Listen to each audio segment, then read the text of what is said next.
Hello, can you hear me Oh, now? oh my fucking god! Your voice is buttery. Yeah, I'm sick. It's fucked up. It's Yeah. horrible. But I can't see you. Yeah, I'm trying to fix that. Hold on one sec. Do you see me? Oh my god, I'm bro, tiny. bro, this is hilarious. You look hilarious right now.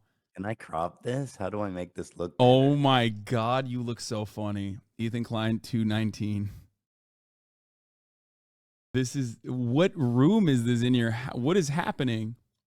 I had to move upstairs because there's some shit going on in the basement. So I'm in this depressing bomb shelter esque. Yeah, So first of all, thank you. Um, how are you? I'm all right. How about you? You donated to the Palestinian relief fund as well, and we got a notice from ANERA. They're talking to all the other organizations as well, but we got a notice from ANERA that like some of those funds have already made its way into medical supplies and food in Gaza. So that's That's great. that is awesome. Yeah. I've been listening to your stream for like an hour, and I like you. I got a lot of shit from Israelis for donating because they're like, oh, it's just gonna go to Hamas. But you know, I don't really, I don't, I looked into the charity you picked, and it is really highly rated. So I'm like, I Yeah. don't No, I really think this is going to Hamas. There's no way. you can't. Well, I the mean, they can logistics steal shit, but it's just food and medical supplies. yeah, the logistics of it is like also impossible. Like the thing is, you can't even make donations like through to Palestinian charities through like PayPal usually. Like it's already a very complicated process. Um, and it's not just like just for Palestinians in general. The similar structure exists for even like Pakistan, which is like a client state, right? If you were to try to utilize, if you had like anyone that you know that lives in Pakistan and you wanted to give them money, you would not be able to do so. Like it's very really shitty. Yeah, and I mean, what choice do you have? They need help, so it's Yeah, like you just pick the exactly. best option and hope that it gets there. But I'm glad it is getting there. Yeah. Um Um, but yeah, these I are don't also know how to. authorized. These are also authorized charities by the Israeli government too. Like you can't fucking Oh, that's operate. great. There you go. Yeah. That's even You better. can't operate inside of Gaza without obviously Israel allowing you to operate inside of Gaza. By the way, dude, I got a fucking Air Force ad on your stream, like three of them. Yeah. That's They crazy. pump that shit pretty hard, which I feel like is so funny because I think it's because it's like this is politics, so they think like, oh yeah, people will love this, but it's the least susceptible audience that you could possibly give Air Force ads to. Definitely. I mean, that is true. I just thought it was pretty outrageous, but you're right. I don't think they're converting anyone in your audience. Yeah. There's the Um, Marine Corps too. so basically, I wanted to talk about specifically the one state versus two state solution. And my Mm-hmm. approach to this when talking about it is purely pragmatic, and I'm trying to be realistic. I think our goals are aligned in that we want peace, a lasting peace, a meaningful peace. I know it seems like impossibly far away, but I do think there are certain starting points that we need to come from and agree on before, expanding out from there. And one of them is this issue. I understand that you are a one state. You don't believe in a two-state solution. I'm I assuming used to because of be. all. I Yeah. used to believe in a two-state solution. I was an advocate for a two-state solution, and I think like there are a lot of other people who also used to be two-state solutioners themselves that have changed their perspective dramatically over the course of the past couple For of the settlement. decades. Yeah, due to the settlements and the Yeah. rapid expansion of settlements, I think Avi Shlaim is like another person that I can immediately call. He is a Iraqi Jew, famous Israeli scholar, part of the New Historians. Um, he's talked about this before as well. By the way, when you talk to someone, I can't see you, and the stream is delayed. How do you usually do this if you're calling in? I Oh, mean, it's fine if I can't see you. It'd be yeah. better though. Usually, I just don't. The reason why I don't show myself is usually because I screen share with whoever I'm on with stream. Like, because like we'll look at like Ben Shapiro videos or whatever. Oh, So it okay, doesn't really that's matter. cool. That's cool. Yeah. So, first of all, I guess I'll say this: when talking about the two-state solution, I'll agree that there cannot be a meaningful negotiation here without like basically fully dismantling the settlements. And I would even be in favor of offering some kind of, restitution to the Palestinians that were evicted. That's a Yeah. big ask, obviously, but I Yeah. do believe that that is the right thing to do in this agreement. So we can start from there, right? Yeah.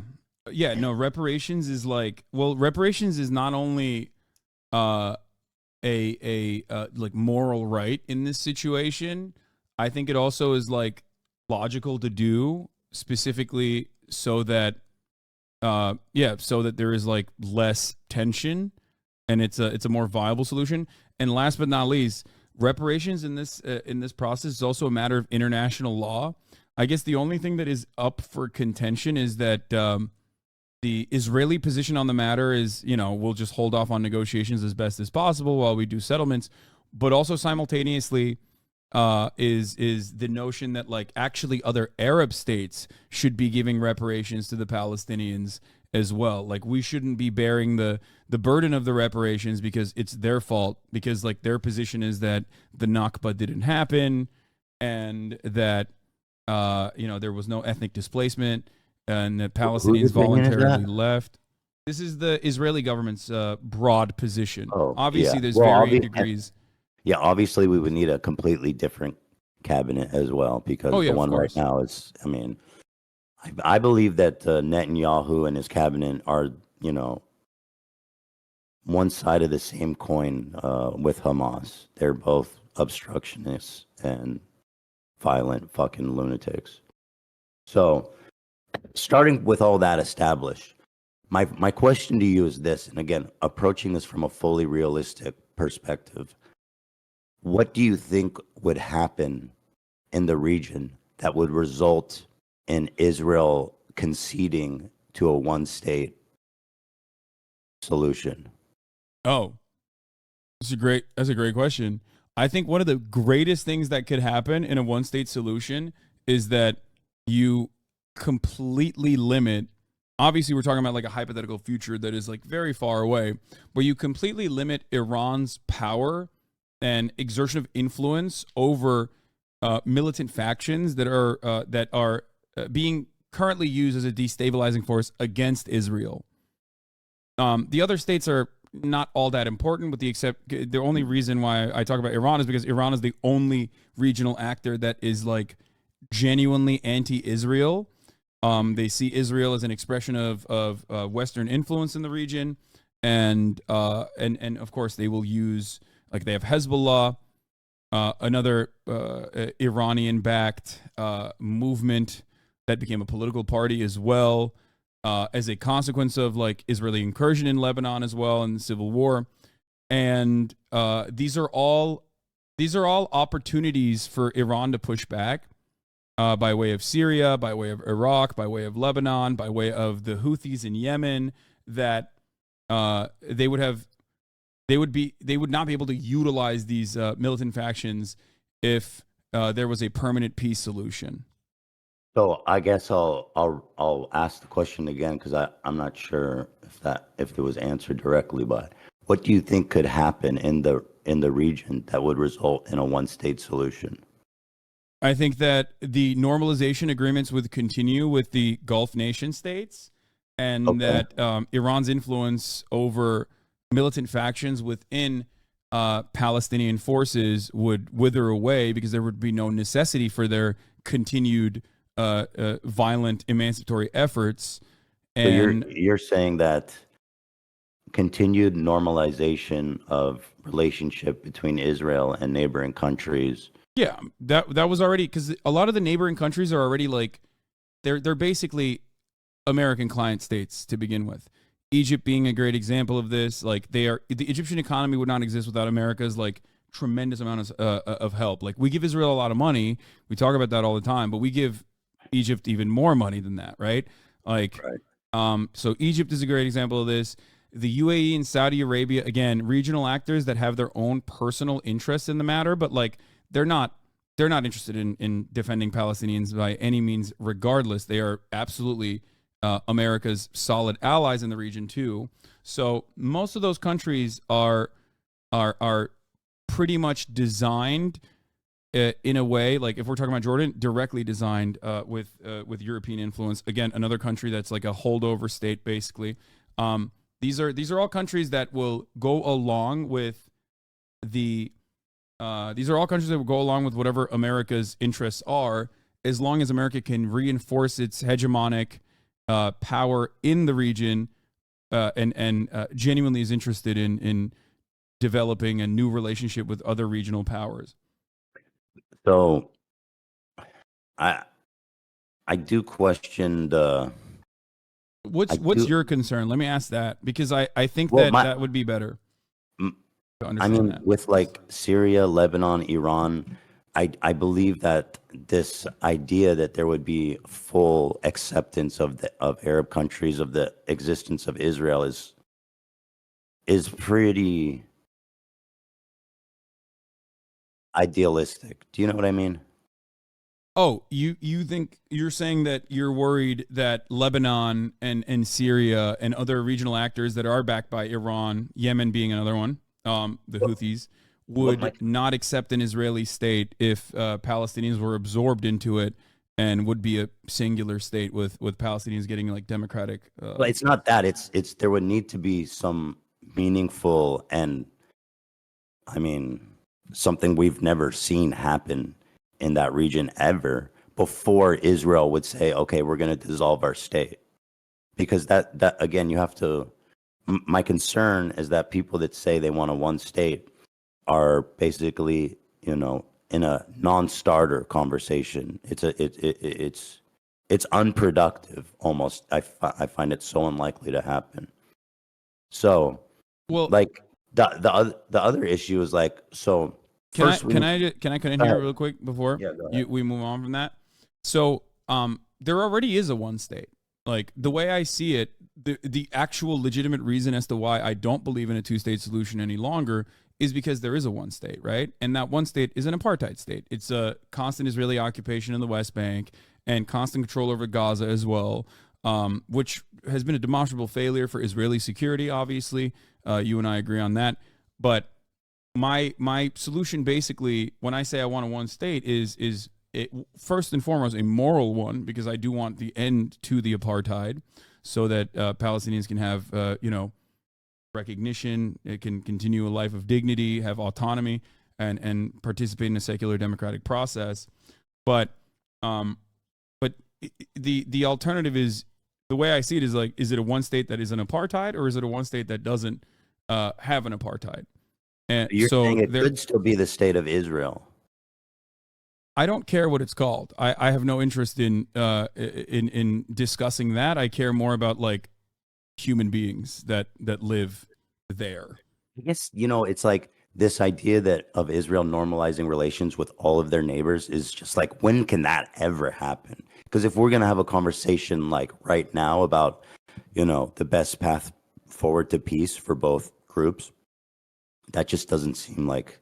And then here's another aspect, is that if you were to basically remove the all the checkpoints and walls and barriers and blockades and all that stuff, and again, I'm not saying it's right or wrong, I'm just coming at it from a very pragmatic perspective, do you think there would be more or less violence against Israelis? Wait, I'm sorry. In a one state solution, do you think there's more or less violence against Israelis? Is that what you said? Yes. I mean, that's not exactly what I said, but it's close enough. I think the grand scheme of things, it would be less. Where am I coming from this? Why am I saying this? Well, because there are good examples of an apartheid state obviously no longer existing when we look at South Africa, as a matter of fact. But also, on top of that, one thing I want to go back to, you said like Israel's allies, or Israel's like regional enemies they constitute a threat, right? Well, they still currently constitute a threat. A one-state solution just eliminates like one internal faction that is an ever-present danger. You're And you're you're telling me if we were to lift the blockade and the wall around Gaza today, there wouldn't be more violence against Israelis? I 1000% look to what has happened in the past throughout history in similar formations where there was like a lot of things that we consider to be completely morally unjustifiable. That restoration process often will lead, it almost always has historically led to less violence than the violence of the maintenance of this process. Because you're I don't asking I like don't I violence don't against know how Israelis. I don't know how useful it is to compare it to like other situations because it does have a lot of unique things. For example, I mean the government in charge of Gaza, Hamas, is singularly dedicated to r- destroying Israel and killing Israelis. So how I just don't understand how you can say that removing the wall would result in less violence. because That doesn't make Hamas sense to itself me. because Hamas itself is a mere expression and simply one militant faction amongst the sea of Palestinians, 5 million of them living under the occupation, under the But a lot apartheid of Hamas. regime. Not I know there's a ton of peaceful Palestinians, the vast majority, but there's also a lot of Hamas. Yeah, And no, so if you're an I understand. Israeli and you see someone saying we need a one state, that's the only solution. The Israelis are going to see, okay, we're going to remove our walls, we're going to remove our checkpoints, and it's going to be suicide bombs in our cafes and buses again within the matter of days. Well, with the walls and checkpoints, October 7th still happened, right? So it's more of a matter of like it's more of a matter of whether the ceasefires have worked successfully, and usually the ceasefire process is, even though it is led by Hamas on the Palestinian front, is still relatively successful. That's one thing. But I do think that comparing this to other historical events is important because I mean, chattel slavery was truly a continued form of unimaginable, untold amounts of genocidal struggle, where African people were ripped away from their homes. You know the stories. I don't need to tell you about that. But then in the Reconstruction process, there was a similar fear that what if black people that were now newly freed would turn What? around and treat white people in the same way that we had historically treated them. No such Also, I thing actually know occurred in that I process. And as a matter of fact, the real violence that came after that was conducted by the KKK, a desperate attempt to restore the racial hierarchy, the racial pecking order in the South was established by the militant factions. I know there were isolated incidents of um, slave revolts where they kind of took over the plantation and killed the master and stuff. But I mean, like Nat I, Turner. has there ever been a organized group of black terrorists that were, you know, uh, launching attacks on basically, I mean, civilian, I guess, whatever. But Yes. I mean, not okay. Who? When? Well, I just gave you one example, but then also specifically Turner? in apartheid South Africa, the ANC in the beginning of the 60s under Nelson Mandela decided to um, decided to take up violent means because they had tried and exhausted all peaceful options of civil disobedience. Originally they chose to oppose the apartheid by engaging in mass actions and trying to get mass arrests to cripple and dismantle the carceral system in South Africa. So that didn't work. Thousands were arrested. Then there was another riot where police opened up live fire and killed 69 black protesters against the apartheid from the ANC.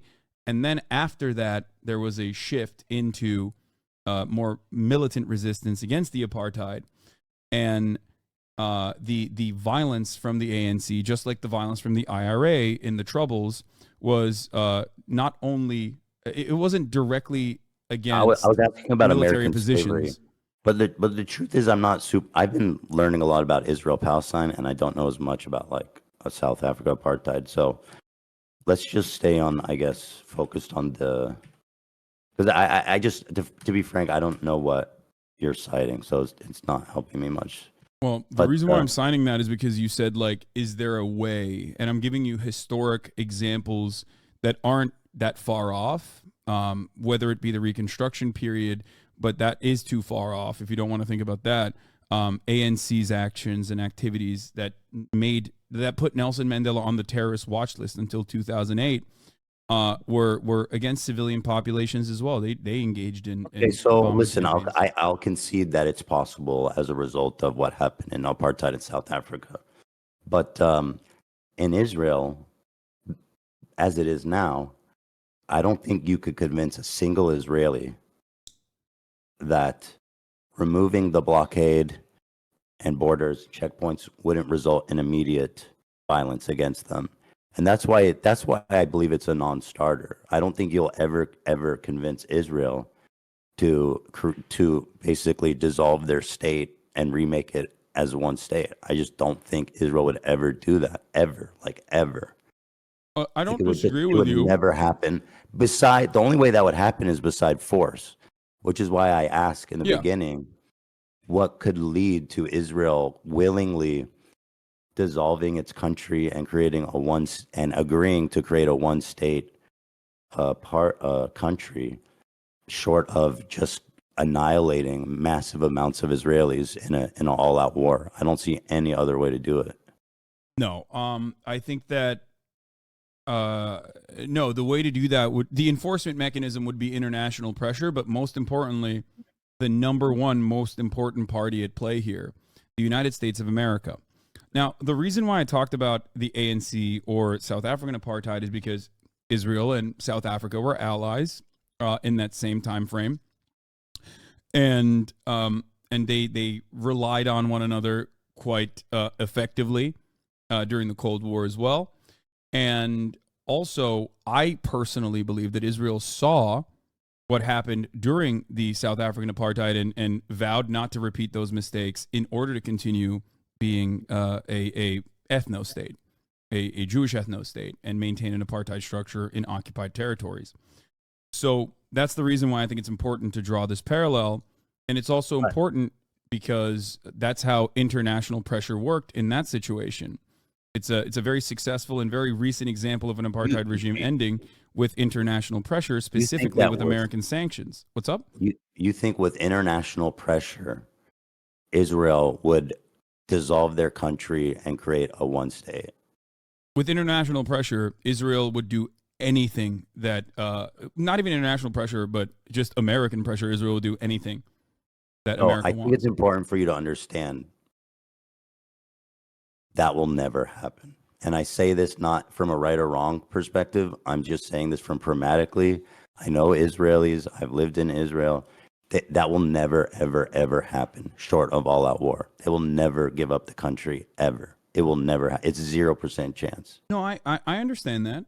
I So, know that there so isn't a that's why. willingness. It like here's the counter from South Africa. You could say in South Africa the white population was only 10%, right?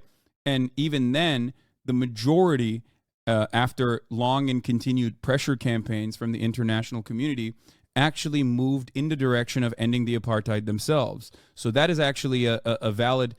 That is actually a way to counter what I'm saying right now, right? You can just say, well, in South Africa, even the majority white population was on board with ending the apartheid for one reason or another, whereas in Israel, there's currently no appetite for this whatsoever. It is 73% Jews in Greater Israel. So there's a ton of Palestinians, in West Bank and Gaza and neighboring countries.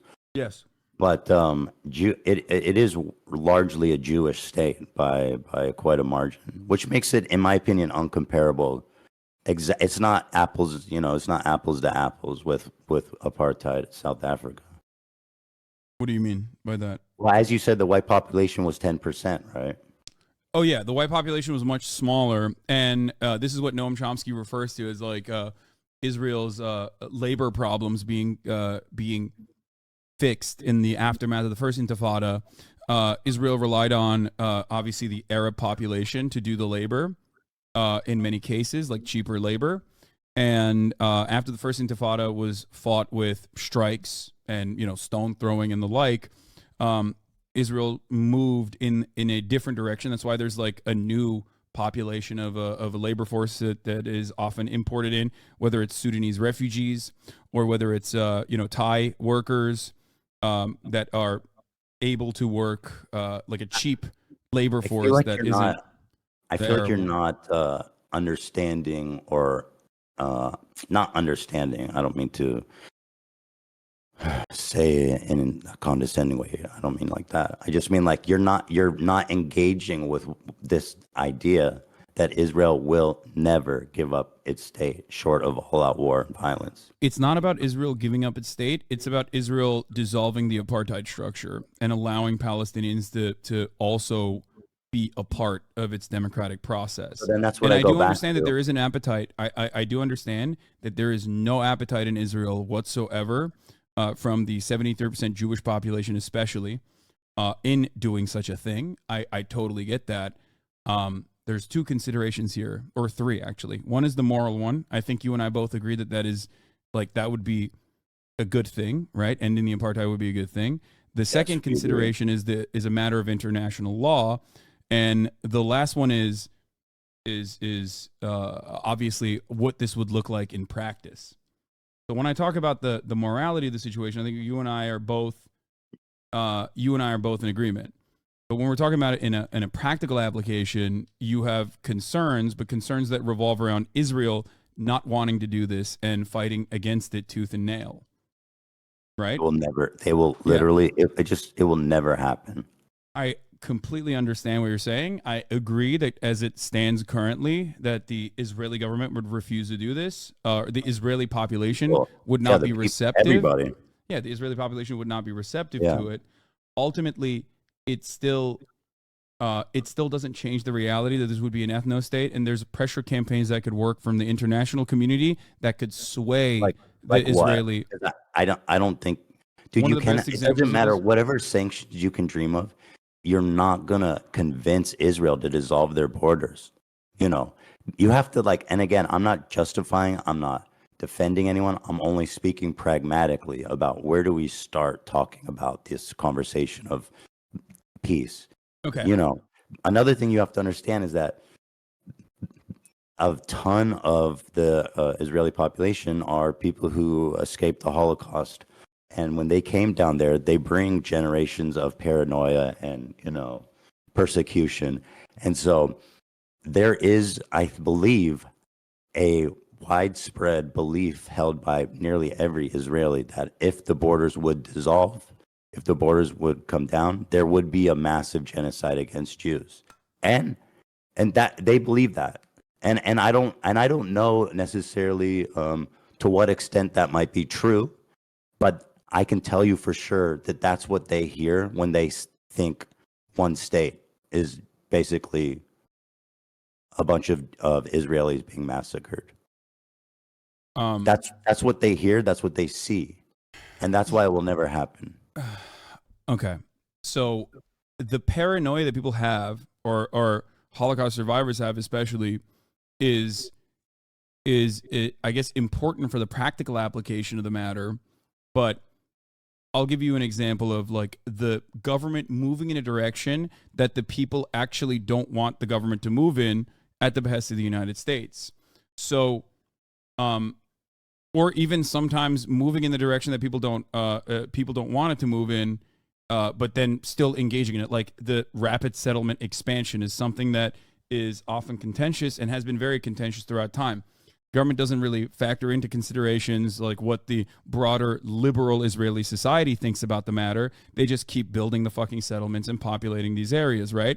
And the opposite has happened as well. In a time when, according to the Israeli Democratic Institute polling, I believe 80% of the Israeli Jewish population believes that there's no need to consider Palestinian lives in the last siege in Gaza. The government has taken steps that some people would find to be inappropriate in opening up humanitarian corridors so that you can bring in supplies. Defense Minister Yoav Gallant was asked the question in the aftermath of the first day of the Rafah border opening so that they could bring in trucks and trucks of supplies into Gaza. They were asked, why are you doing this? To which Yoav Gallant responded with, what can I do? America told me I have to do this. In 2021, Joe Biden called up Netanyahu. What's up? Letting humanitarian aid through Rafah crossing, comparing that to dissolving your sovereign border. Come on. No, of course. It's not a one-to-one comparison at all. I'm simply stating that something as minor as that, all the way to ending a siege is entirely up to the United States and what the United States is letting Israel do and allowing it to do. What pressure could the United States exert over Israel that would be so powerful that they would say we have to dissolve our country? First of all, I don't believe that this would be a dissolvement of Israel as a nation state. It would simply allow the Palestinians that are currently under occupation to be also a part of the democratic process. And it also would not happen overnight either. But if you're asking me the question, it's sanctions. It's the shutting off the money faucet. It's shutting off bombs. I mean, we were just looking at it. You said you were watching the stream earlier, so you probably saw this already. But like, we shipped two different, I think mobile. We shipped two different mobile Iron Dome trucks into Israel. We are consistently shipping in Mark 84 rockets into Israel so that they can directly use this on the offensive, by the way. Like, this is not even a defensive weapon that they have. This is specifically so they can engage in offensive posturing in the Gaza Strip. So without America's involvement, Israel would not be able to behave in the ways that it has so far. America could just as easily tomorrow, with one phone call, turn on, call Bibi Netanyahu and say, enough, cut it out, you're done. Joe Biden has done this in 2021. Even Ronald Reagan has done this in the past. George W. Bush has done this, or George H.W. Bush, sorry. So we have a lot more say on what Israel gets to do than vice versa. So your statement is that if America stops selling Israel bombs and arms, then they will I say dissolve the country because, again, that's how the people in Israel are going to view this. Mm-hmm. It won't be the same place, for them, and to them, their security is paramount. We're not selling the weapons, we're just giving them weapons. Okay, so you don't think that Israel could get bombs from other places? Certainly, but Israel is our ally, and Israel relies a tremendous amount on U.S. aid, right? To the tune of $4 billion, but also Israel engages in a lot of trade. For example, in 2013, Israel was offering weapon schematics, U.S. weapons to China. America stopped that, right? So like Israel does have global partnerships, but many of those global partnerships are still almost entirely managed by the United States. So the way I see Israel is not necessarily like an independent nation state, but simply like an American state, a very important state too, like not like fucking Montana, like an actual American state that Americans care about, more like New York. We love the people from Montana. We kid them, but we love them. But so for that reason, America has complete control over Israel's trade relationships. Obviously, there's like, there are obviously times when, some Israeli actions will over leverage or overextend itself that like Americans will get mad at, but ultimately they're still fine with it. Like Pegasus. Are you familiar with Pegasus is? Yeah, of course. And Israel, and I'm sure there's lots of other countries that would happily love to use that in exchange for any fucking thing that Israel wanted, if there was to be their ties to be severed. Yeah, so like America has been very critical of the Pegasus software, right? Like, because it's so invasive, the surveillance technology, and yet America also uses Pegasus. So like, it's more so, it's almost always this like, hey guys, don't do that, and like finger wagging publicly while simultaneously, helping So Israel I continue think doing whatever it's doing because it's beneficial America's to us. influence over Israel is great, but I think it's absolute. I mean, Israel was fighting to defend itself before America gave a fuck about the region. So I don't see.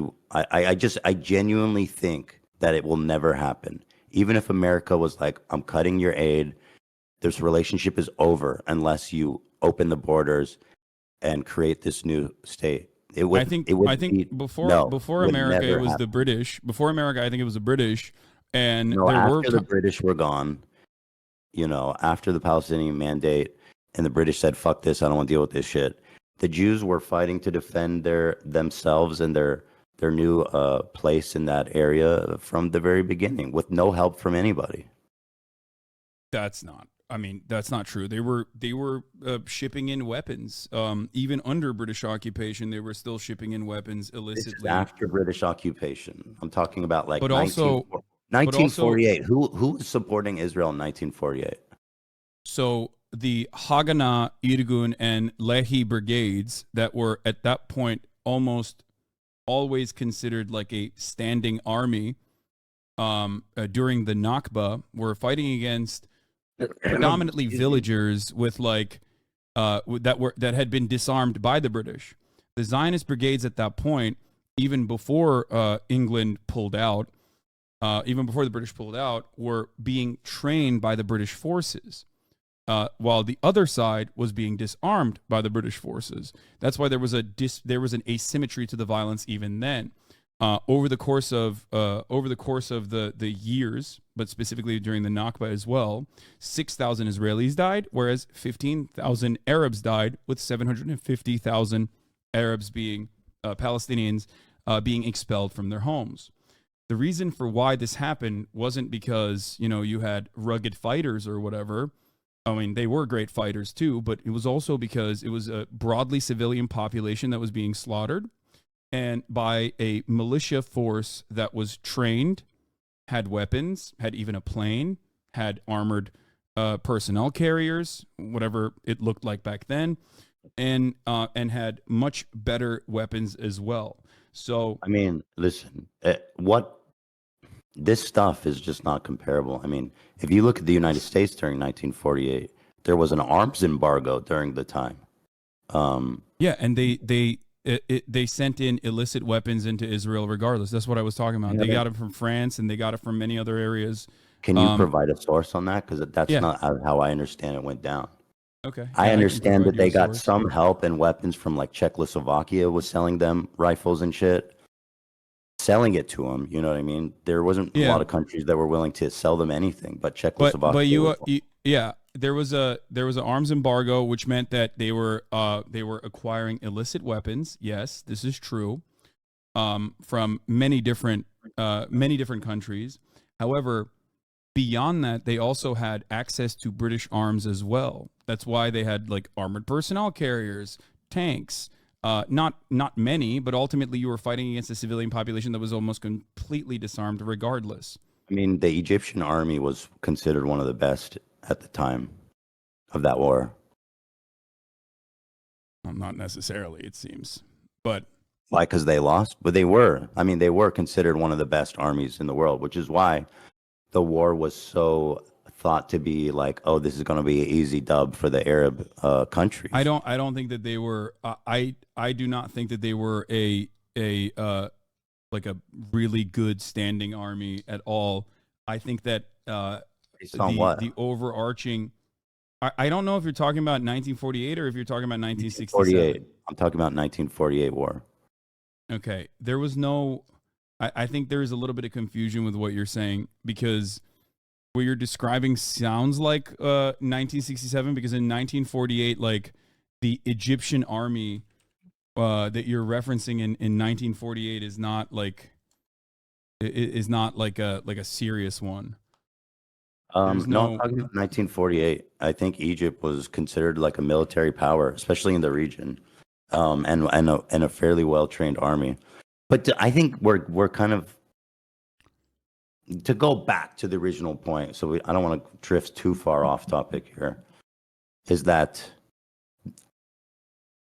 Israel, if it has to, will definitely go its own way before it dissolve its borders. Like I hope, I really want people to understand how impossible, how that will never ever ever happen. And again, not defending them. I'm not I'm not justifying anything. I'm just speaking pragmatically. You have a people who are coming from this systemic genocide, coming and getting their own borders here, right or wrong. Again, just being pragmatic. They have a massive, well-trained standing army of the whole country. They have nuclear bombs. They're fucking crazy, dude. They will, and they do believe that dissolving the borders would be a second genocide. They believe that, all of them, almost all of them, I'd say. And Yeah. so you have to reckon with this reality that with the one state, it's impossible. No, From this I perspective. understand it, and that's why I said it's not going to happen overnight. It's not like, all right, everybody, like, it's a one state now. Like, that's not how this works, right? But a international commitment in the exact opposite direction has to happen, and it has not happened thus far. Well, then a good question even then is like, do you ever even think that's possible before we can even get to the idea that, we need to exert pressure on Israel from foreign forces? I think that there's a reason why there is a steady flow of propaganda into the Western world that the Israel Foreign Ministry cares about a lot, because they want to maintain a posture that is broadly supported by the Western world. And I think that dam has been breaking since 2021, once like B'Tselem, Amnesty International, Human Rights Watch also all officially declared Israel to be an apartheid state. In my opinion, it was decades late, but yes, over time, as the brutality of this regime continues to get worse and worse, more and more people will, in my opinion, keep continuously protesting Israel's actions, and will push for more push to get Western leadership to pull support away, and ultimately even move in the direction of sanctions. This kind of timeline are we thinking here? I'm not entirely. I don't know. I don't know how long this will take, but I won't stop fighting for it. It doesn't go on that long. It sounds like that's a really long plan. Well, there's not really. I mean, the inverse of this is also a really long plan, and the really long plan revolves around Israel continuing to, like, slowly but surely engage in pogroms in the West Bank, turn a blind eye to it, or directly arm the settlers like Itamar Ben-Gvir has been doing, and continue to push Palestinians in the West Bank further and further away, with the ultimate goal of, like, maintaining an ethnic cleansing and ethnic displacement campaign in parts of Gaza, maybe even annex further and further, because, like, everybody fully understands that there's no way to, like, eradicate not just Hamas, but just like a means of violent resistance against an apartheid, right? So if it's not Hamas, then it's Hamas too, right? Hamas in and of itself was not a real entity that was even remotely popular in its formation, moving away from a charity group, an Islamic charity group that, like, literally was getting funding from Israel as well, to an actual militant group in 1988, to one that switched over to start using suicide bombs on civilian targets in the aftermath of 1994. So one thing I learned about Hamas, because it's easy to look at Israel and look at all the obstructionists to peace. I mean, Rabin, I think it was Rabin that was executed, right, by a fucking psychotic, and they were so close. They were so close to peace. But Hamas actually rose to prominence in opposition to the PLO peace talks. That is why they came out, is literally to derail the peace talks. So and they went out. You're right. You're absolutely right about that. Hold on. They went out and they started suicide bombing cafes and buses on a weekly basis, a daily basis, and they were successful, frankly. So Hamas, from their inception, has their singular goal is to not have peace, but to basically, there's no compromise for them. It's only kill everybody there, remove them all. You know what I mean? So let me explain this to you. This is actually, we are very close to having the exact same understanding of the situation. So the reason why I brought up Hamas and its founding charter in 1988, which is like expel all the Jews, like kill all the Jews, or whatever the fuck they said, like the radical, violent shit that they said in their founding charter, is because Hamas, out of all of the militant factions that some were violently resisting against the Israeli occupation, some of which were actually interested in a peaceful solution, like the one that you just mentioned with Yitzhak Rabin, the PLO, Yasser Arafat, the official recognition that that there was peace negotiations that would finally feature Palestinian voices at the table, changed a lot of Palestinians' minds on the issue. So Oslo in and of itself was already a non-starter agreement, in my opinion. A lot of Palestinians felt like that was fucked up. Like the conditions that were offered in Oslo were completely inconsiderate to the needs and demands that Palestinians were making. However, the two-state solution in that time frame, going from Oslo to Camp David, is directly responsible for Hamas gaining more prominence amongst the Palestinian population, never really being anywhere near close to the level of popularity that Yasser Arafat enjoyed in the first elections that happened, which was an 83% governing mandate, unimaginable popularity, which to me signals that the Palestinians were always on board with believing that Israel would offer them a favorable negotiation. And yet, time and time again, every single Israeli government, every single negotiations committee utilized the two-state solution, dangling it like a carrot, simultaneously offering very little to the Palestinians, having red lines that were considered non-starters for Israel, like Israel's own demographic concerns, while maintaining while simultaneously expanding rapidly and partitioning off different parts of the West Bank, which was occupied territory. So from the eyes of the Palestinians, they saw this as yet another instance where, okay, well, we're trying to negotiate with Israel. Yasser Arafat is trying to negotiate with Israel, and yet they're not giving us anything. They keep pushing us. They keep blocking and pushing, and using this as a means to continuously build settlements and continue pushing out Palestinians in the West Bank. And that's precisely what happened over this decade, multiple decades long process. So I do not fault Palestinians for looking at the situation and thinking, well, what the fuck are we supposed to do? Another turning point was obviously Israel pulling out of Lebanon. This was another pivotal moment where a lot of Palestinians were like, okay, well, Hezbollah violently resisted Israeli occupation, and that occupation became too costly for Israel, so they had to pull out. Meanwhile, on the other hand, we are still occupied, and our leaders are trying to work with Israel, and the leaders that are trying to work with Israel have been given weapons, have been given training, and then they use those weapons and that training to maintain some semblance of civil governance, but that civil governance isn't actually real civil governance. It's simply being used against Palestinians. So that is the reason why Yasser Arafat's influence waned over the course of this multiple decades long process, where everyone saw him as an incredibly corrupt figure by the end of it, and were looking for any other option that would possibly offer them real emancipation, real results. The goal for both Hamas and any other violent movement has never been to wipe out every Jewish person around the world or whatever. And it's always to make this occupation as costly as possible. This does not mean that they're good guys. I would not say that. I do not agree with Hamas. I think that their actions were very brutal, especially on October 7th. Okay.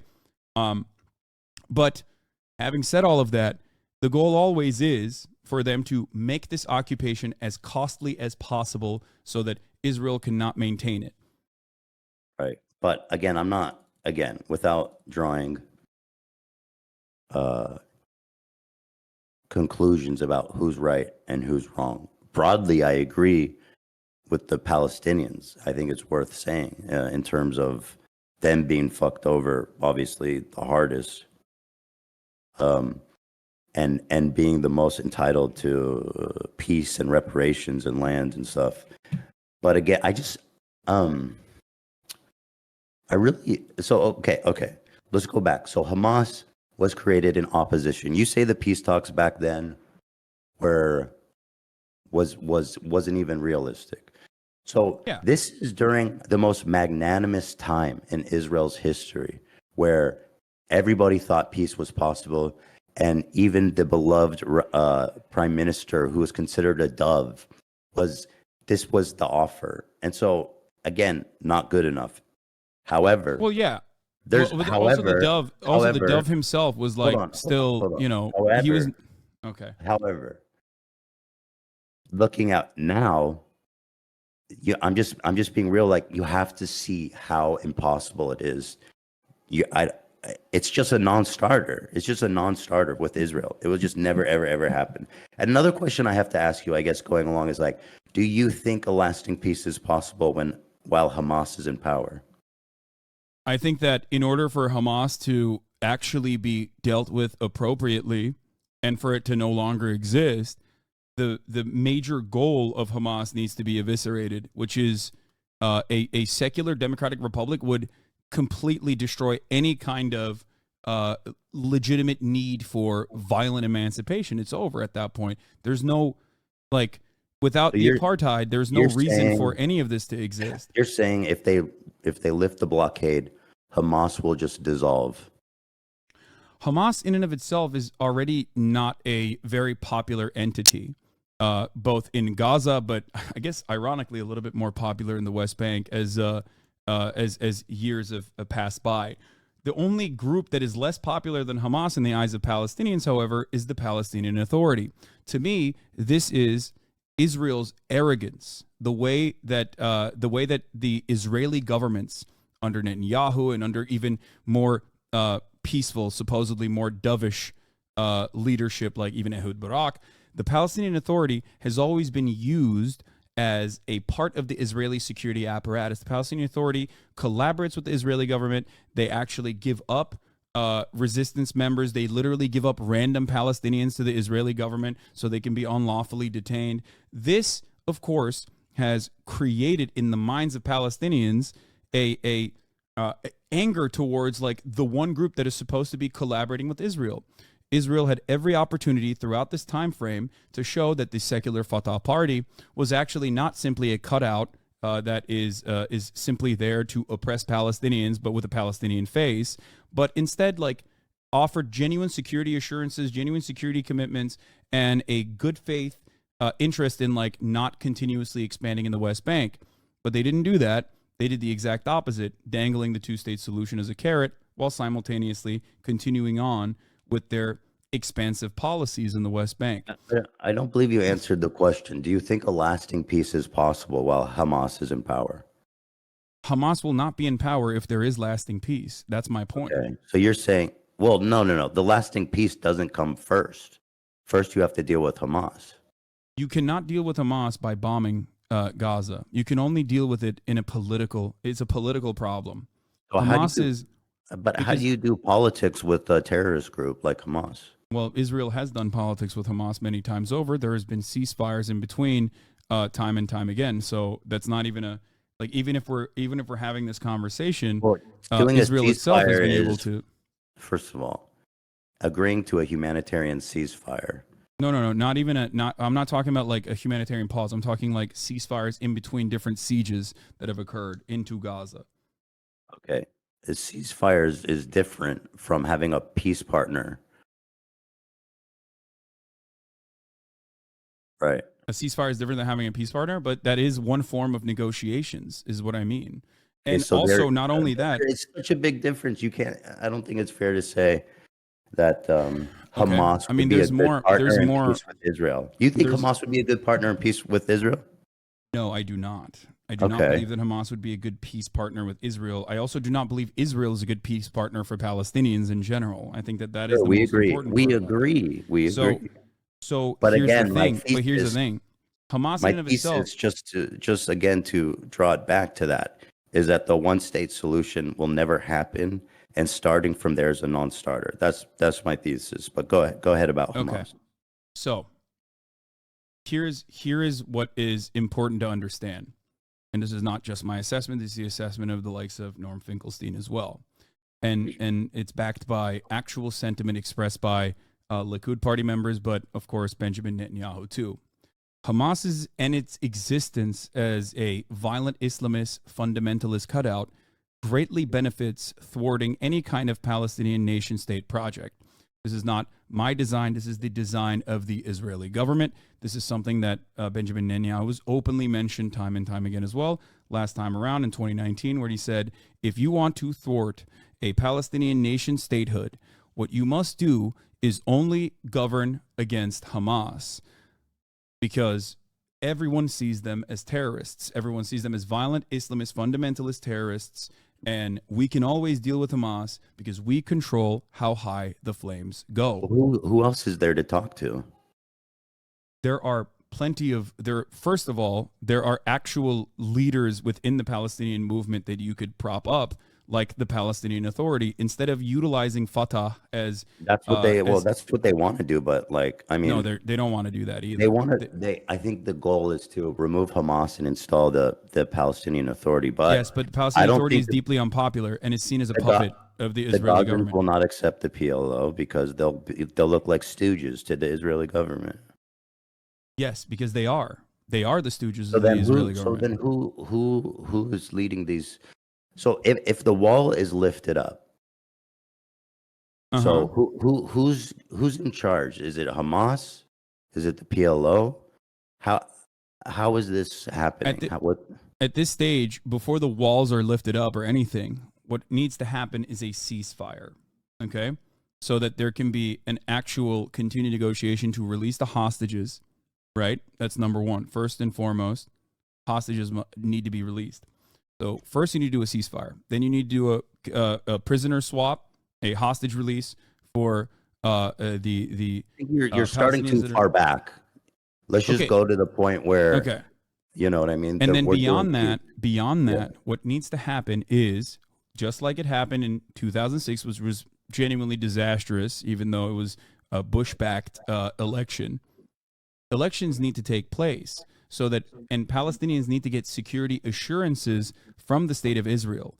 Israel has to show good faith for the first time in since its inception, so that Palestinians can have a normal political process and be able to actually vote for a group of individuals that would lead them in civil governance without worrying, without becoming a militant faction. In this process, I do not believe that it would be Hamas that wins out. Most Palestinians do not consider Hamas to be good at civil governance in general. They are not as popular as Israel makes it seem they are.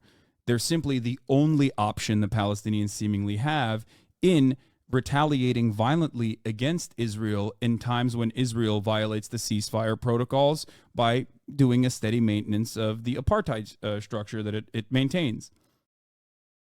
Anytime Sheikh Jarrah is raided, anytime Al-Aqsa is raided every year, anytime there's a Flag Day protest that occurs in Jerusalem, like these are all incredibly violent expressions of the apartheid regime deliberately turning around and stoking the fires in the West Bank against people that have no legal recourse, against people that are led under military mandate. I agree with everything you're saying, And but to go that back is, to go back to the original point, don't you think it's more likely? Like, I think this is infinitely more likely, even though it's very difficult, especially now. But to remove all the settlements, just fuck all of them off, those scumbag freaks. Give it back to the Palestinians, and you can do the security assurances and the negotiations and all of that. while Palestine has its own sovereign country and like I think in the original I think idea that's there was more even going to be violent. I think a that that's more violent than a one state. Like, you think Israel would be able to successfully take out 471,000 settlers living in the West Bank, and you think also that another Israel could you think 300,000, almost 300,000 more plus living in East Jerusalem as well, which is occupied but now also permanently under Israeli rule. Look, do like you the you think that fully integrating the populations would be less violent? I Yes, don't I I do. just Dude, there's no way. Like all it takes is one thing. We've seen this time and time again in the history of this region. Like it just takes one thing of like a bunch of psychotic Jewish fundamentalists going and doing horrible fucking acts, and then the Palestinians respond by doing horrific acts, and then you got to all out. It takes so little to create all out war. I It's so agree. little, dude. So I little. agree, which is why there needs to be an international presence and a steady steady pressure to ensure that that there is political pressure applied on specifically the Israeli side to ensure that there's a lasting peace process. This has happened time and time again. It happened in the dissolution of the apartheid state. It happened with the Good Friday Agreement that ended the Troubles, and it always will happen, because I believe that no matter how much we fight, I think peaceful solutions are our natural state. We want to fucking coexist with one another. And the example I always use is when you look at Europe, right? Which is a borderless utopia now, like the EU, the European Union, there's freedom of movement. Those guys have fought one another since the cousin fucker days for far longer than they've actually peacefully coexisted with one another. And now it seems impossible to think of a time when these guys would kill one another for 100 years, right? I mean, World War II happened not that long ago. The Holocaust happened not that long ago. And now when you think about it, Germany can peacefully coexist with all of the other surrounding countries. So is So that the timeline we're on, like 100 years or something? it would take multiple decades, but it's not like, I mean, it happened almost instantaneously after World War II. I mean, when you look at like civil governance in Germany, it was almost instant. You mean after a horrific world war where like tens of millions of people died and countries were forever changed and traumatized, then they were able to create a lasting peace. Yes. And that And does not so and have so that what's does the not need to parallel? happen. Okay. No, I'm And saying so even in a situation like that, you what's can the find parallel to peace. the Middle East? Even in a situation like that where millions died, right? Millions, tens of millions died, you can still find lasting peace almost overnight. And that is But I'm saying, that's bro, what I'm precisely what I'm saying is that the that's precisely what I'm saying. It's perfectly reasonable to assume, as long as there is international pressure, and that there is accountability and control, and a again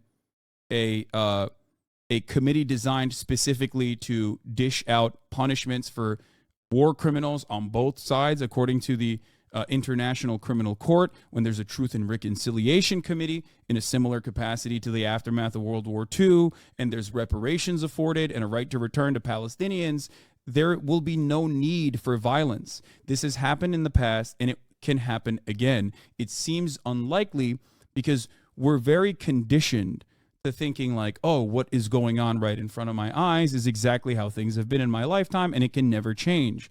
Except it absolutely has changed, and it absolutely can change, and it will change. I And think that's that why I use other historic examples like I mentioned, Ireland or the ANC and apartheid South Africa. I These think happen in our if you lifetimes. look at peace in Europe, I think this was possible from rising from the ashes of a ruined continent where unspeakable horrors that people didn't even think were possible occurred, capped off with a nuclear bomb. And by the way, Europe, the characterization of Europe as a utopia is interesting. But I want to say this. You saying I, sanctions against America or sanctions against Israel, you think would influence Israel to drop their borders. How have sanctions against Russia been going? That's a thank you for saying that. Russia is a foreign adversary that has always positioned itself with the full knowledge that support from America, or support or a trade relationship with America is always on an uneven footing, right? So Russia, as an economic power, has never had to rely on America being able to meddle in their affairs in any meaningful capacity. Sanctions against our enemies, our foreign adversaries, oftentimes do not work. As a matter of fact, it's a means to galvanize the existing regime and its brutality. It doesn't work against Iran. It doesn't work against Israel Russia. Israel can forge the same alliances. No, you it think can't. China and Russia and North Korea and whoever the fuck else gives a fuck? You know what I mean? No, it can't. I don't think so. It can and it would. I don't think so. Okay. Especially because the quality, look at the quality of life in like a North Korea, for example. If you're permanently isolated from the rest of the Western world, right? It's not something that Israelis that are used to like a relatively comfortable existence, especially like one that with such close association to the Western world, would ever be on board with. Dude, Israel is extremely resourceful. They've proven that from their inception. There's no way they will ever drop the border of their sovereignty. It will never ever happen. I understand everything you're saying, and I think what you're saying is interesting about, like, you know, potentially over a long span of time strengthening diplomatic ties with the neighboring countries and stuff. I guess it's possible, you know, in like 50 or 60 years that the landscape could be so vastly different than it is now, that maybe if I were to be there and see it then, I could be like, okay, maybe this can work. But as of right now, looking at the situation, I can tell you, as someone who's lived in Israel, as someone who knows tons of Israelis, it will never happen. The Jews, they said, they came out of Europe and they said never again. I know a lot of people find it ironic because of what they're doing to Palestinians. I'm not defending them, but they believe that. They went to Israel and they hold on, and they said never again. And they fucking made nuclear bombs and they made a big ass army, and they fucking believe that shit. Trust me on that. Do you know what I mean? Yeah, no, I do trust you. I hear it. I see it. I know. You cannot maintain a apartheid regime without like a steady flow of constantly reinforcing that through propaganda. A steady flow of propaganda is a necessity. That's precisely the reason why a lot of these positions are learned and reaffirmed time and time again. And I completely understand that. I'm just simply stating that like that perspective can be dealt with through the things that I just mentioned: the Truth and Reconciliation Committee, an honest effort in international pressure and international support, where it's an absolute necessity. Because the other side of this process will be assuming that the Palestinians will be quietly ethnically cleansed without like the international community refusing to see that in the same way that like Western leadership thinks that they can just suppress it as best as they can. This spells a lot of trouble and destabilization for Israel more than anything else. Like every single time Israel increases the pressure, every single time Israel has increased the pressure, it has led to more commotion, more chaos, and more devastation for Israel. October 7th is a direct consequence of that. You can never maintain an apartheid state forever. It just doesn't happen. I want to emphasize, I'm not moralizing anything I'm talking about. I'm just from pragmatics, because, like, I don't know if you in 1981, America was giving Israel almost 10% of its economy. Mm-hmm. Okay, in 2020, the current aid they're getting is about $4 billion. Is that right? It's more than that, but I mean, just the military aid alone is $4 billion. Yes. Okay, That's 1% of their economy. Yeah, that's 1% of the economy is massive, especially when you're thinking Not about enough for them to fucking remove their borders. it. Not even close. No, 1% of the economy is huge, Ethan. So Think about it 1% this is way. enough. Think about it this way. Okay. The UAW strike was supposed to. The UAW strike on the big three was slated to eat away at I think like what 5% of all of the states. Like that would have been devastating. It would cause economic collapse. And sanctions don't mean just like the direct aid. Sanctions don't mean like direct. Sanctions don't necessarily just mean like all the weapons that we're giving to Israel. It also means like stopping companies from working with Israel as well. Like this is how sanctions operate. I feel like, in a sense, Israel's become, they really, with the amount of tech and like inventions and IP shit they have, I feel like it would be really hard for a lot of companies to sever those ties. And Pegasus is just one good example of it. Yeah. I understand what you're saying, but it absolutely can happen. It's 1% is enough to convince Israel, Yeah. who is afraid that they'll be genocided. No, 1% is just the weapons, the amount of weapons that we're giving, because it would be significantly more damaging to their GDP.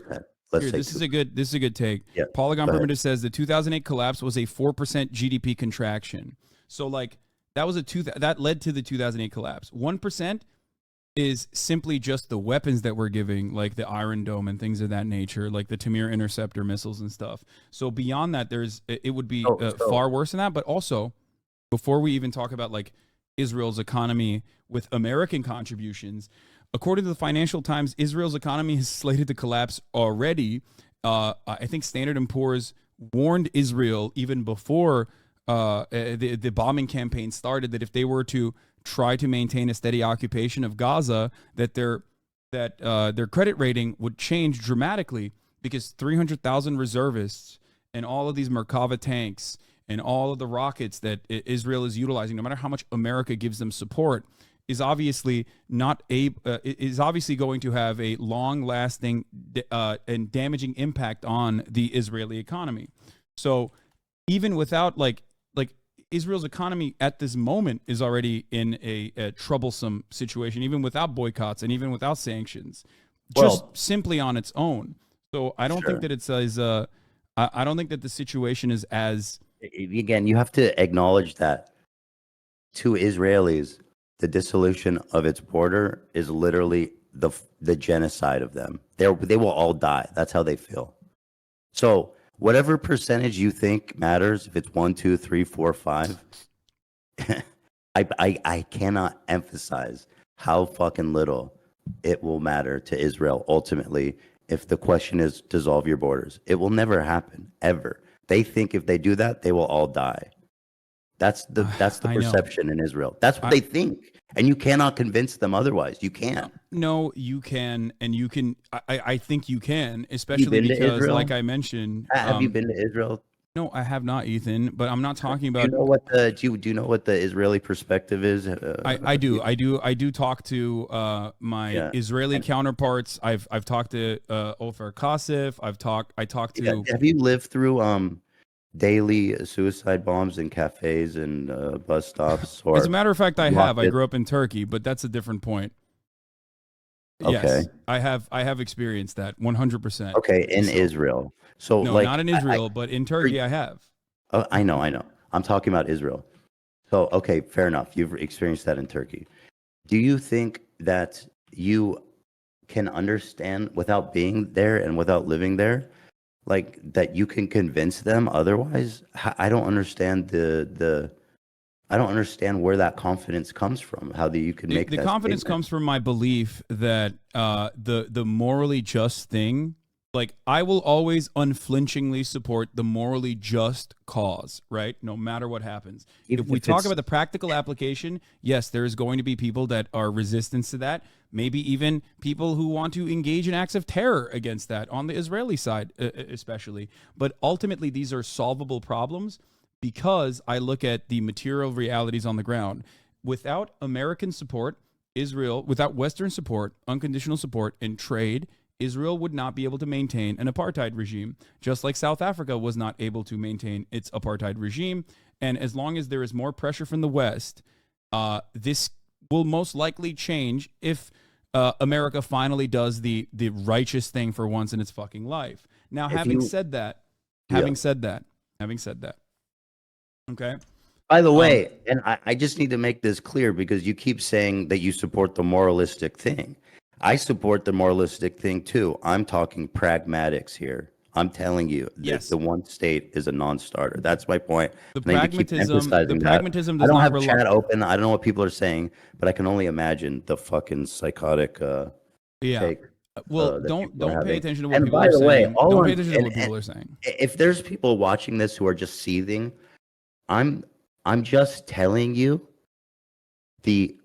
this is just what it is. What I'm explaining to you is what it is. And and I believe that people need to reckon with the reality of the situation to actually approach this into a meaningful conversation. Because again, I can't emphasize how much the one state thing is impossible from the Israeli perspective. Yeah. But you talk about sanctions. I mean, if you look at Russia, Russia and Israel are not. Hold on. Russia and Israel are not the same. Of course, they're different countries. Western leaders, they all predicted there would be a total collapse of Russia's economy, but all that happened was it made them more nationalistic, it made them more resolved, it made them basically search out new partnerships.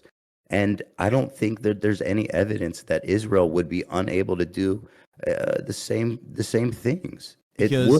Because the only times where a sanctions regime doesn't need America. The only time the sanctions regime has ever worked is if it's threatening our allies. That's it. We can actually sanction our allies. We cannot sanction our enemies in a way that like stops them from finding a way to continue surviving with the same quality of life. Israel is a democracy for Israeli Jews, right? It's not a democracy for the Palestinian citizens of Israel. I don't know. What's up? I think this idea that sanctions would change anything is because it would dramatically change the quality of life. What's the evidence of that? When has that worked? I gave you the evidence. It worked in South Africa. The fear of sanctions alone and businesses pulling out of South Africa alone was enough to change the attitude on the ground. It did work. And not only that, but also I'm using this as an example because Israel was allied with South Africa, and they personally saw how successful this was in South Africa, which is why AIPAC made apartheid is completely different than the situation that Israeli. Completely different? Okay, well, Israel, first of all, again, the Israelis believe that they will all be killed. So they're fighting for their survival. The South African white population also believe that 100%. They also have like a ton of I feel like they have a lot of leverage in terms of their everyone who has historically been the oppressor has always believed that once that oppression is not maintained, that the retribution will be just as violent, if not worse. And history has never shown an example of that in the way that it actually has like been an incredibly violent retribution. Like, so you're saying, are you saying sanctions was singularly responsible for ending apartheid? No, of course not. And so what percentage of it would you say? I don't know what the exact percentage with the sanctions would be, but all matter of conflict ultimately ends with a peaceful solution. No matter how violent the conflict is, it ends up with a negotiations process, right? So I don't know what the exact percentage. I don't know what the exact percentage of the sanctions was, but of course, on the ground, violent actions was also a major factor in making this apartheid as costly as possible. But yes, international support being pulled out of South Africa was a gigantic burden for the South African economy, which forced the hands of South African politicians that wanted to maintain the apartheid into making a new arrangement finally. Do you think the global politics, geopolitics is that we see in the world today is comparable to what we saw then? No, because I think the collapse of the USSR also was playing a role in that process Because for don't you sure. think that like there's different allegiances and groups of nations forming, and you know one of them will take in Israel. There's just no shot. The China, idea Russia, North Korea, the they'll idea that fucking someone they'll might buck take in out. Israel is insignificant in this circumstance. You know why? Because the quality of life that Israel has afforded to at least Jews inside of Israel proper is one that people do not want to take away. This is the major difference. If you live in a country like Russia, your government is already positioned against America sanctioning you before America even sanctions you. So you can withstand sanctions. Israel, on the other hand, has never considered the quality of life shift that would be seismic if there was Western sanctions upon Israel. It's just like it's untenable. There's no way out of it. There's no like, oh, we'll just like deal with China and then China will defend us while we still They'll maintain get the same arms. They'll quality of sell them life. arms. They'll you know what I mean. No, I'm not saying that there aren't. There'll be a valuable exchange of goods, ideas, IP, weapons. You know what I mean? Yeah, Like certainly. and by the way, Israel. I say this because people really need to understand how much they think that if they dissolve the borders, they will all be killed. They will use a nuclear bomb if they have to. Yeah, that's ridiculous. It's like saying we can't fucking raise taxes on the wealthy because like they'll just pull out and go somewhere else. Like that's How is that? nuclear holocaust being an option in this situation is like a ridiculous one. Like that's not. I only say it because the only way I see this happening is a all-out war. That's the only way. And Israel, in that case, if they were on the back end of losing an all-out war, they would use a nuclear bomb. By the way, as far as the apartheid regime goes, I believe Israel was one of the countries that actually continued to support South Africa through the Yeah, embargo and I know that they had a but it didn't joint. work. It didn't work, right? Like Bro, at the end of I'm the not day, defending Israel.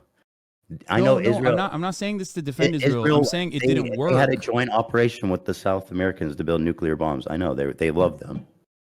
Thank you. So I'm No, not again. that's not what I meant.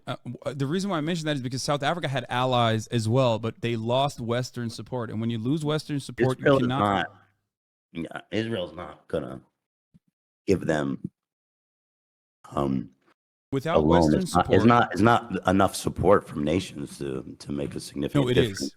It 100% is. If you are maintaining pressure on an ally, their economy will crumble so fucking fast that they will never ever be able to withstand it in the same way that a foreign adversary can. A foreign adversary can greatly diminish their quality of life because their quality of life is already not up to standard if you compare it to like Israel and the many benefits that Israeli citizens have and enjoy. That is a genuine political problem. That is a major political problem, which is why people will say sanctions only work on allies. They don't work on foreign adversaries. Like Israel, the Israeli population would not, in a million years, take a massive seismic shift in their quality of life. A lot of people would fucking probably straight up leave. They would. That's You what don't I mean. understand. No. They would. They would take the seismic shift. They would. That's the thing that you don't understand. They would. And you know what I mean? They would. I know. People underestimate what the fuck Israel means to the people that live there. My point is always this: if BDS wasn't a genuine threat that Israel noticed and thought was like a legitimate threat, they would have not. What does South BDS Korea have to do with the conflict? no boycott, divestments, and sanctions on the state of Israel. Oh, okay. Just like BTS I do stand them. yes, we stand BTS. Don't get mad at us, please. But Can you see BDS me? in and of itself was Can you see me, son? originally I've been throwing them up too. Okay, BDS, good. boycott, divestments, and sanctions, which is controversial because like sometimes there are sometimes it does over leverage, overextend itself for sure. and like goes after like random fucking groups and whatnot. But like as long as it's like steadily maintained, um, boycott, divestments, and sanctions is a successful way to apply pressure to Western governments to apply pressure to the state of Israel, just like it worked against apartheid South Africa. And that is precisely the reason why, because it worked against South Africa. Wasn't the sole reason, first of all. It wasn't. One Of of course it many. wasn't. One of I never many. said it was, but it was But a again, major you're reason. using it as an example, like a silver bullet, like that. Yeah, they did sanctions, so apartheid ended. It's just not the same thing. Well, the I mean, reason why Israel. I'm using that Anyway, as an I think we're example. going on and on about the sanctions too much because the thing is, I guess we're at a bit of an impasse in that, like, on one hand, looking at the two-state solution, I understand, there's so many fucking settlers now, and the government in charge of Israel has Netanyahu basically and his cabinet have gone so fucking far, have done so much damage to the cause of peace by encouraging and arming these psychotic freaks that are out there, the settlers. Fucking, they are real villains. So it does seem, Israel they have removed settlements before, but not nearly that much, obviously. And so, I mean, the only time they removed settlements was in 2005 when they pulled out of Gaza, and then they resettled those people in the West Bank. right. So like that had happened. That was a big political move too that a lot of people were upset about. So I don't know. It's tough because both options seem so fucking far-fetched because of the damage that's been done by Netanyahu's cabinet and him in the West Bank. That both of them seem so far-fetched. This is, by the way, the settlements of the West Bank is precisely the reason why I'm saying that like a one state already exists currently, whether we like to admit it or not. It is a one singular apartheid state, which is why I believe in the dissolution of the apartheid. But then if you're talking about integrating Hamas and PLO into the Israeli government. Yes, just like I'm talking about integrating Jewish. That's why I'm talking about integrating the Jewish Power Party and many of the other far right Israeli components in Israeli society that actually enjoy great civil liberties currently, integrating them into society as well. In the United States of America, we have a lot of problems, right? We have a lot of issues. We have a lot of racism, for example. We live in a white supremacist nation. And yet, if the conditions for the Palestinians reflected the conditions of black people right now in the United States of America, this would be an unimaginable improvement than living under an apartheid regime. If the conditions, I used Turkey as an example before. I have long been a supporter of Kurdish people in developing a nation state for themselves. 35 million Kurdish people live in diaspora. I believe that they have a right to have a nation state for themselves in this region. And I think that there's a tremendous number of Kurdish people that are oppressed in the country of Turkey, okay, inside of Turkish borders. If the treatment of Kurdish people in Turkey resembled the treatment of Palestinians in Israel in a singular secular nation state, this would be a dramatic improvement on their quality of life. It would be celebrated by the Western world as a tremendous accomplishment. People would literally be celebrating it in the fucking streets. They'd be like, this is it. We did it. So this does not mean that like Kurdish people are not mistreated in Turkey. They certainly are. But that's how poor the structure is currently in the singular apartheid regime in Israel. I think you've definitely said stuff that I hadn't thought about in terms of like how a one state would be possible, and certainly thinking about it on like a long term over like maybe a 50-year span, then it really seems more likely that something like that could happen. But I don't think that people who discuss this, I don't know what's the right word because I know it's so sensitive with like leftists and liberal and all this shit. Like, so I don't like fucking saying all that shit. But people who are, and I don't even want to say pro-Palestinian activists either, because I mean, I can say that maybe. Can I say pro-Palestinian? Because I feel that I advocate for the Palestinian people too, but my perspective is just that I don't think the people who talk about this understand how far Israel will go to make sure that that never happens. I do. I oftentimes don't want to showcase like the full blown Israeli perspective on this matter in an effort to save face, because I understand precisely how dangerous and how violent the rhetoric actually is, and how right wing the rhetoric actually is. Because like, just like in the United States of America, if you look back at like I don't know, the sentiment expressed towards black people in the civil rights movement, like, yeah, there is a steady flow of misinformation and anger that builds up and resentment that builds up on the side that is the party in power, that has to exist so that you can maintain the structures of inequality. This has historically always been the case, and yet when all is said and done, we have the capacity to adapt. And no matter how violent the perspectives of Israelis might be, and there is still always going to be a way to prove to every single person that the best permanent security solution is one that revolves around offering Palestinians a life of dignity. This also, by the way, And discounts the two-state solution. People do too. understand that. It's just getting there is the fucking problem, you know. Obviously. No, I get that. I mean, I I understand think it's funny when difficult. people go. I see this clip going around the internet all the time where they go like, Israel versus Palestine. It's not complicated. It's super simple. I do And I've think seen it's- you say it. You say apartheid. Is it good? Yes or no? Obviously, no. And that's not the hard part about this conflict. Everybody can easily tell you apartheid is bad. The hard part of this conflict is deciding what the fuck to do about it. And in that regard, it is extremely complicated. Yes. Here's the thing, though. I think that you are surrounded by people who are very like-minded in many respects. So you don't see the other side of the conversation, because a lot of people do say that Israel's not an apartheid, and it is actually very complicated.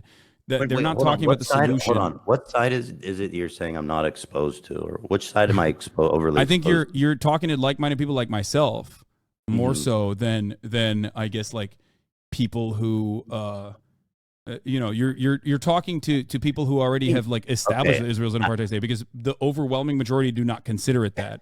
I agree, and that's why it's important to frame these kinds of conversations, because I understand that the rhetoric, mainstream rhetoric in Israel and in America, is way, way, way to the right of where we're talking now. So I understand that. Some people might look at this conversation and say that like you're missing the point. I know that. I'm trying to engage in a good faith discussion. I don't need to acknowledge people that are like, oh, we need to kill all the fucking Gazans. Like, obviously that's insane. You know what I mean? But that's not even what we're saying. Like, condemnable. there are plenty of people who are like, oh man, I really sure feel bad about the Gazans, but also like Israel has security concerns, so they have to eradicate Hamas.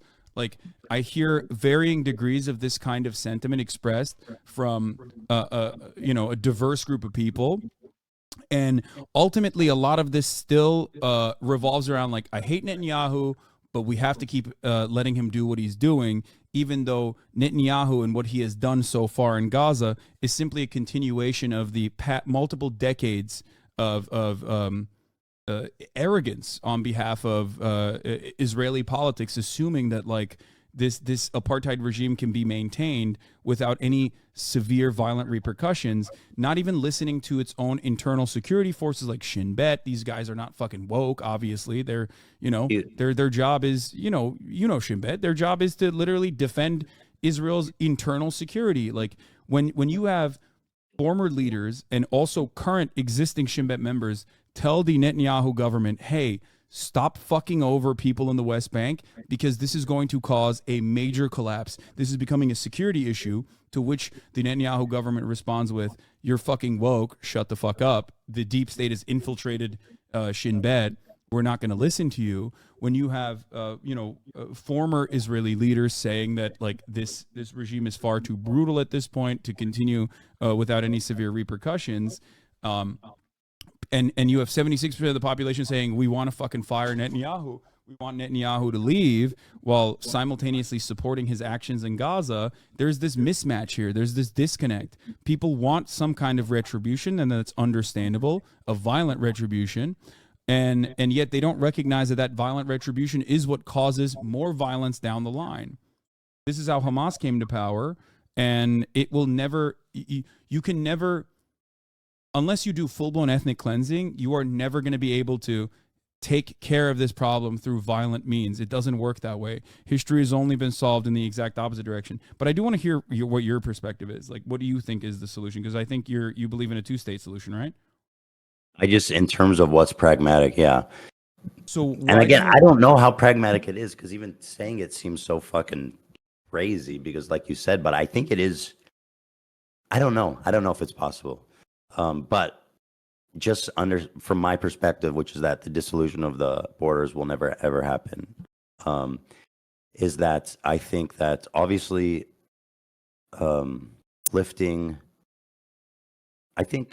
removing the settlers from the West Bank, that's obviously the biggest problem. Like, I don't know how you're going to do that.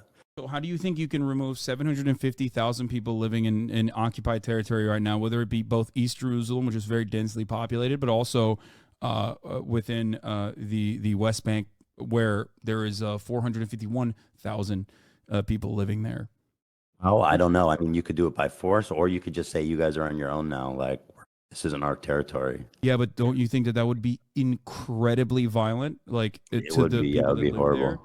And there's also no reason for them to do that, because I don't think that that's what Israel wants. I think what Israel wants historically, or at least what it's shown me and others, Israeli scholars themselves who have changed their perspective from a two-state solution to a single-state solution as well, is that we're just going to keep dangling the peace negotiations in an effort to slowly but surely push out Palestinians from their own ancestral homes, as we did You both want me in to the answer the Nakba question? and what's up?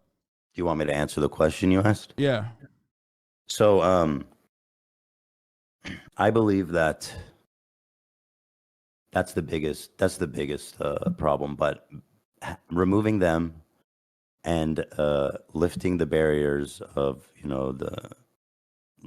lifting the walls, creating a Palestinian state. There'd probably need to be. I know in 1948 there was talks about a train that connected Gaza and the West Bank, or something like that.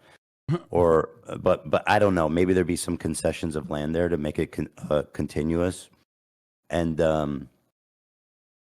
also I would be in favor of some kind of reparations too. Now, again, that seems far fetched. It does seem far fetched. I give it. It's granted, but like, it's so hard. It's equally hard for me to. It's harder for me actually to imagine Israel ever conceding. Do you think So Israel would concede to a two-state solution then? I mean,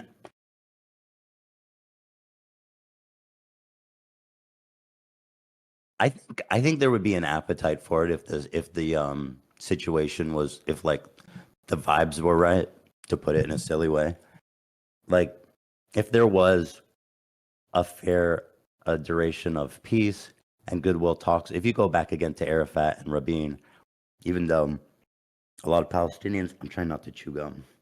A lot of Palestinians were not happy with it. But if you can go back to 1948 and make more concessions, I don't know, man. I don't fucking know. I don't know. They both seem so far-fetched and difficult, if I'm being honest. Yes. Because the settler situation just ruins the whole fucking thing. There's just too many settlers. Yeah, I don't know. There are 750,000 total, but 450,000 just in West Bank alone.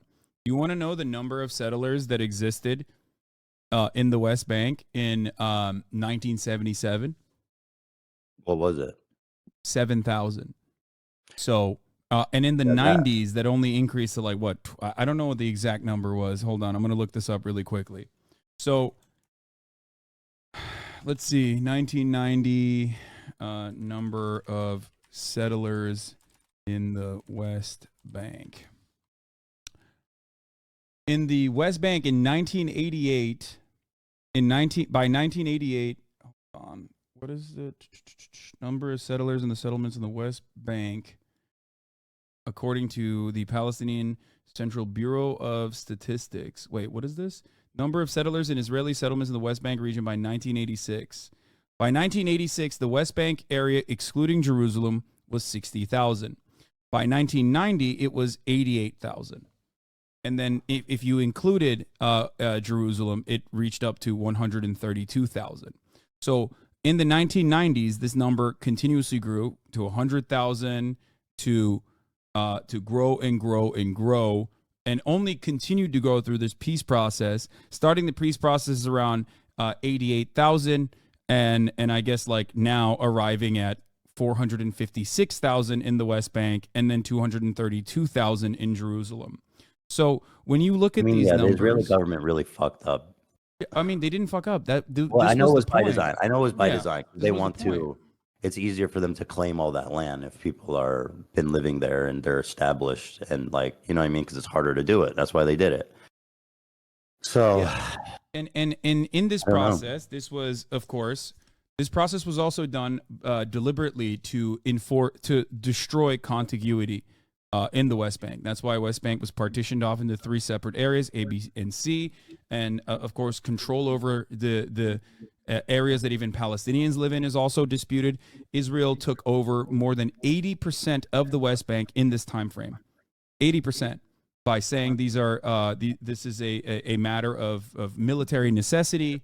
B'Tselem has a really helpful guide on this if you want to look at it as well. They have like an interactive map that you can scroll throughout time to see it. And in that process, they set up checkpoints. In that process, they set up 2 specific highway systems where Palestinians could only go on certain roads with a tremendous number of checkpoints versus Israelis could go on all the other roads. And right, I know, it's horrible. It's yeah, apartheid, and it's crazy. So But you know, to me, maybe this was you're the right. opportunity. I don't know. Maybe you're right. Maybe one state is more likely. Maybe 'Cause- I can see it, but like I just have a hard time reconciling that. But the way that you explained it definitely does make me think that it could be possible over a long period of time. So it would have to be it'd have to be, you know, 50 years from now, and we didn't nuke the whole planet, and somehow there's been a period of relative peace and calming of tensions and stuff. I Yeah. can see it. I can see that being more. that starts with in good faith, and there's always going to be people who want to fuck that up. But There's gonna even be people. Hassan, even if the one state, there's still going to be these radical, fundamental settlers there that the Palestinians are going to want to fucking kill, rightfully, right? Or I mean, Yes. I don't killing people isn't right, but there's going to be fundamental Islamists. No, that there's want to yeah, fucking kill exactly, them. absolutely. You're right about that. Except there are. This is something that I talked to Jank about because I think Jank's understanding is like kind of childish of the matter. He always says like, "Oh, it's Jank- religion." It's Hold Jank. on, Uncle Jank for Jank. president, bro. Yeah, Jank for president. He's gonna do it. He's gonna do the damn thing. You're VP. But no. But well, I do have I could actually technically run for president. He can't because I'm an American citizen. He's not. yet. Or Not I mean, yet. he's not a he's a naturalized American citizen. Not I yet. am a natural born U.S. citizen. So one thing I want to say is this: he always says like, "Oh, well, you know, it's a religious war." I'm like, no, it's not.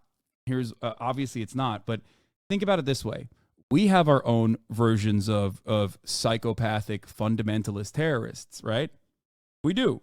And every now and then there's an act of stochastic terror, and that's devastating. And we deal with it through the normal criminal court system, right?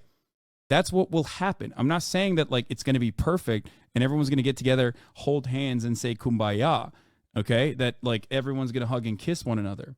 But what we do have a tendency to collaborate with one another, okay?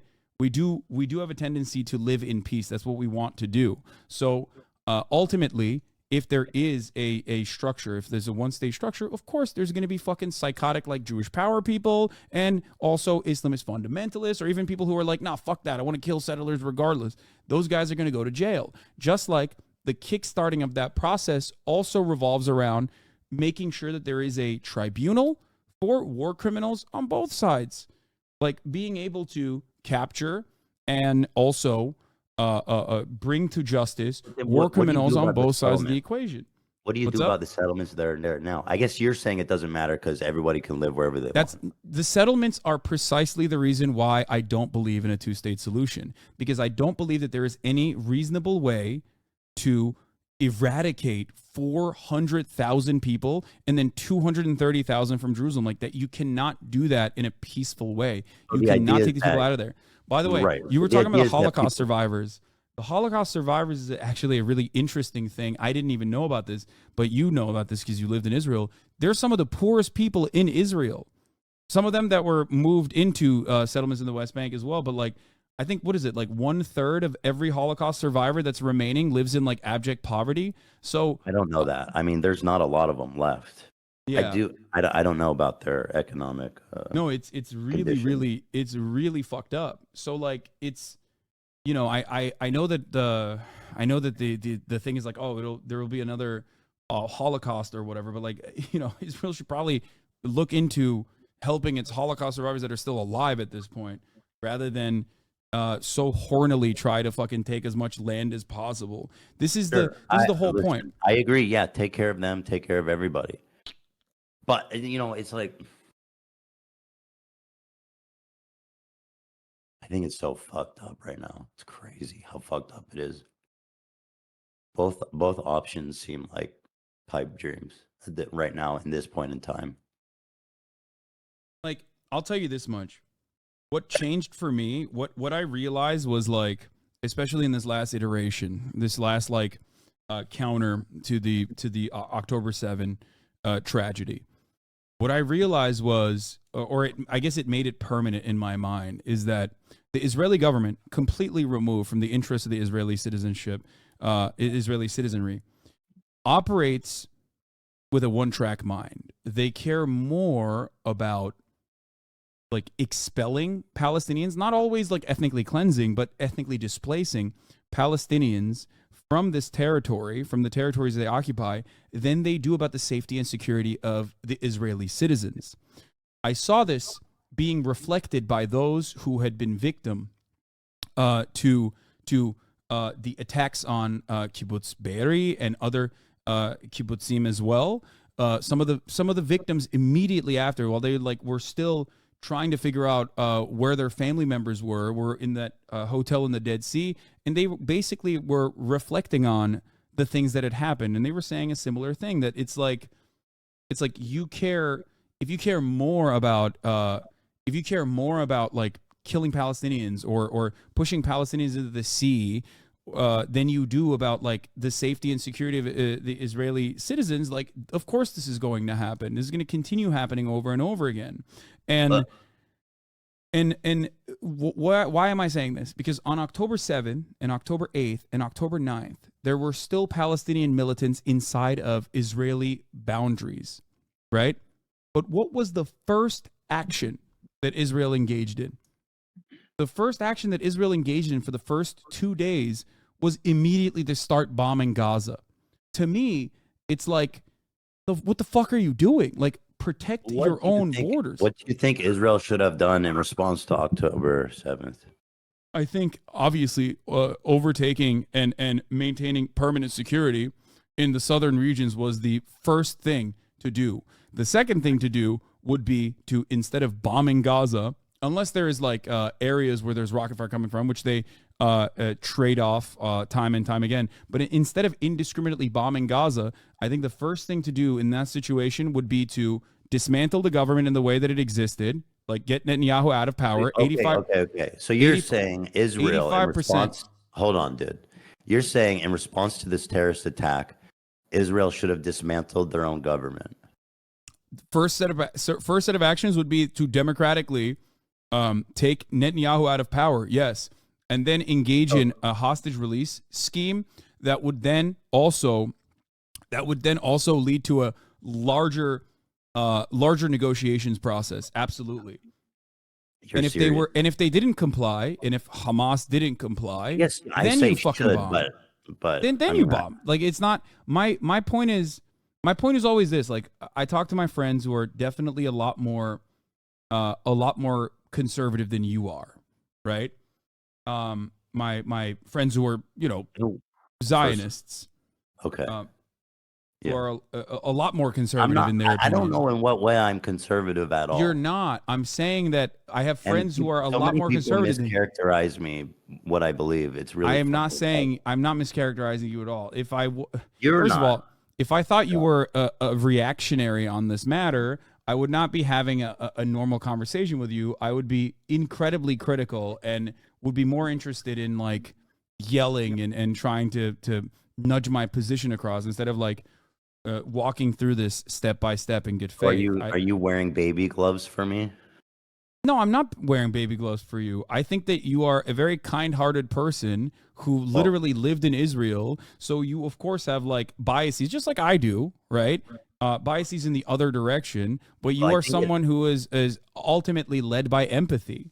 That's not. I I'm don't. not saying it's baby gloves at all. I think like if you Well, I are think it faced with some, helps that I'm not saying that we should kill all Palestinians. Certainly, that would be a yeah, different conversation. yes, exactly. But I don't think like this is something that I've explained to my audience time and time again, which was like that you pick your battles. Like there's no reason to fucking people love yelling at whatever is in front of their faces. And I think that you are someone who does have a lot of empathy for Palestinian people. And it is, in my opinion, ridiculous and unproductive to just like fucking spend any time being like, oh, you're bad, you're wrong, like fuck you. I have That's to my say, perspective. since And I'm I, on your stream, I'll just say this. I don't know the majority, but there was like a big portion of your fan base that was, I felt so unfairly and overly over the top, just so nasty that it made me want to disengage from the whole thing. And just like, I just don't understand like what I've done to deserve that level of fucking hate and accusations, other than just trying to like understand the conflict more or saying that Hamas are terrorists, which I don't know why that's in contention, but it's because I've even, I mean, I don't know what people want. I've even, frankly, been nudged. I think, yeah, I could say I've been nudged towards the one state thing. Like it makes more sense to me after talking about it with you. And so I don't know what fucking allies people are looking for. If I'm not a good ally for you guys, then I don't know. Like I'm talking to them because how are we ever going to actually have meaningful dialogues or meaningful peace about this when someone like me is too fucking Zionist or something for you to even talk to. Like I think a if lot of you people can't if you can't build a bridge with me, then I don't think you're going to build a bridge with a single person in Israel ever. I know I agree with you. I think the reason I guess like this is not a defense because I've like criticized people yelling at you regularly, and have told people to you know have told people to just like think about this critically and understand that there's a broad coalition that is an absolute necessity if you want to make any changes in the political realm and like that you are not anyone's enemy in this struggle. I've repeated it time and time again. I told like I don't spend a lot of time in Discord, but I have nuked I've my seen you own. say that, and I I've nuked appreciate my it. own Yeah, Discord yeah, I before, appreciate what you've said. and I Certainly. think that it's. I think ultimately it's silly to yell at someone like yourself on this process, even if there are disagreements. Even if there are disagreements that people might have with you. I mean, but the difference, of course, is it's the same cycle, right? It's the same cycle that you and I experience in other situations in our lives. Like we say something, tensions are high, and then people just like automatically take a like a black and white position on it, Why the and fuck then are they we not in the posture. studio right now? This is so What? stupid. We've been talking for like 2 hours. And we could have done the podcast. I'm the one who told you we could do it. You're the one who said you're sick. Well, I am sick, but I've been sitting here Yeah. talking for 2 fucking hours. Yeah, we could have done it. I didn't even like promote it because I always worry that people are just gonna fucking take advantage of like any kind of conversation we have to like move it in a direction that gives them clout for no fucking reason. I hate that shit. But So I think maybe I would like to pivot maybe to talking about the from the land to the sea, and maybe trying to explain why, from the perspective of Israelis and Jewish people at large, that they see Yeah. this as a problematic thing to say. I mean, at worst, right? We It's can do used that, by. but I have to pee first. Okay, let me pee Go real ahead. quick, and then you can explain your position if you want. I'll wait While for I you. pee, I'll it's wait fine. for you. I'll take over. Guys, everybody watching, go to teddyfresh.com. Black Sale Friday. Black Friday sale is live now, you guys. Up to 60% off. Get over there. Teddyfresh.com. Now is your chance more than ever. You've seen Hasan wearing it. It's cool. It's slick. It's neat. Teddyfresh.com. Black Friday sale is live now. Now.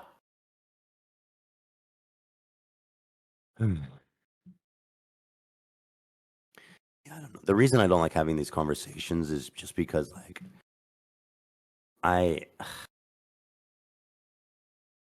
dude, it's just not worth it for all the fucking bullshit about, like, the amount of hateful shit I get.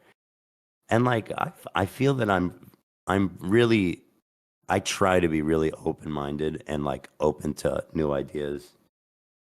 Obviously I'm not perfect, but the shit people say is crazy, man. That is a Garth Brooks reference. I'm reading chat now, by the way. Does Teddy Fresh use slave labor? No. All of our factories are certified humane.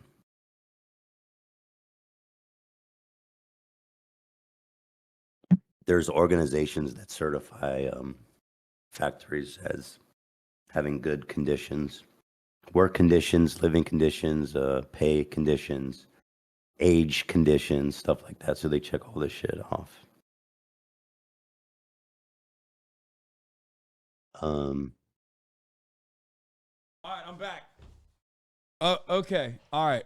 You were talking about from the river to the sea, Palestine Yeah, yeah. will be free. And Okay, so like at worst, the worst interpretation of that would be like Mhm. someone like Hamas or Hezbollah or like terrorist organizations who are like, yeah, we want to actually kill everybody there. That's the worst interpretation of it. I know that there's a lot of people, obviously, most vast majority of people who do say that don't want to kill all the Jews there, right? But like, so at the best interpretation of it, it basically means, as I've said, this one state dissolution of the state of Israel. And a lot of people also see that. I would say the vast majority of people in Israel see that as a genocide. So that it's if it's viewed in that scope. And there's another interesting thing that I've noticed about this. I mean, the thing is, like, that phrase does have a long history of being used by terrorists. And Yeah. so, you know, you But wouldn't. Hold on, hold wait, on. can I Let me say something make though? my. Because like the Hold on. terrorism Let me make my designation full here. point. Okay, Let me go make ahead. my. You make your full Yeah, point. let me make my full point here, and then you can respond. There's an interesting phenomenon going on here where, you know, when minorities tell you they're offended by something, usually, especially liberals and leftists, they'll listen because it's not their place, right? They'll say it's not my place. If you say it, then that's what it is. I mean, Jews make up 60% of all hate crimes in America right now. Mm-hmm. So when Jewish people look at that and they say, "Listen, it makes me uncomfortable the way that that's used." I find it interesting that people see that as an opportunity to argue instead of listen. Especially to me, it's like you can make the same argument about the Confederate flag, where Southerners will be like, "Listen, it's just about our heritage." You know what I mean? That has nothing to do with racism. And maybe and some people do believe that, right? But at the end of the Okay. day, if a black person is like, that Confederate flag is offensive to me, you're not going to argue with them and say, no, it's just heritage. Like, not everybody who uses it is racist. So Okay. then, you know what I'm saying? Like, it just doesn't seem fair. I know, but okay. All right. Where do I begin here? So, one, from the river to the sea, Palestine will be free. Its origination, its inception comes from the PFLP, the Popular Front for the Liberation of Palestine, which you're right was considered a terrorist. Existed before Nazis. You Okay, know, hold on. just saying. I understand. I'm going to describe it. Okay. Go ahead. in its inception and in its broader context, historically, since the 60s, it has always been utilized as a slogan for emancipation and never for anti-Semitism.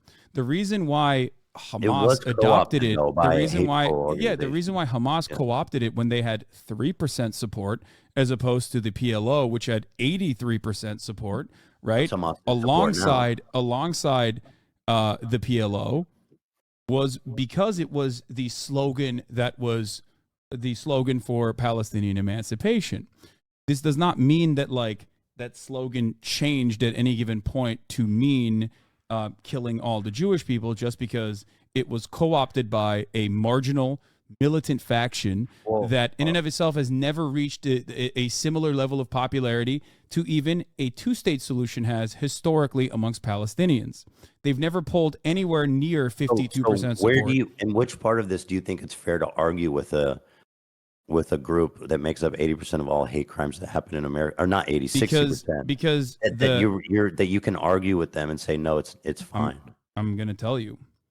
Because, well, two reasons. One, because Palestinians are the oppressed party in the structure against the state of Israel, not Jews, the state of Israel, which does not, I think you and I both agree, does not represent the interests of Jews at all, and will falsely conflate the interests of Jews with the interests of the state of Israel, specifically so they can continue to engage in this argument, sometimes from a disingenuous framing, a disingenuous conflation.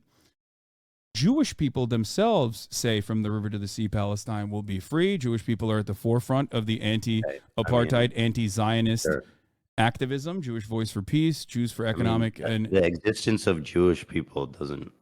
That point is not very persuasive. I mean, of course there is. What do you? Of course, it's. I think it's very important because there's Israelis that say it. No, therefore, a minority or Jewish people shouldn't be offended by it because some people say it. I mean, no, I think because Jewish people. I'm not going to talk about this as like Jewish people in general. The reason why I brought up Jews for Jewish Voice for Peace and other groups using this as well, like Jews themselves in America using this anti-Zionist slogan, indicates that this slogan isn't one that is about the evisceration of Jews. If that was the case, then they wouldn't use it.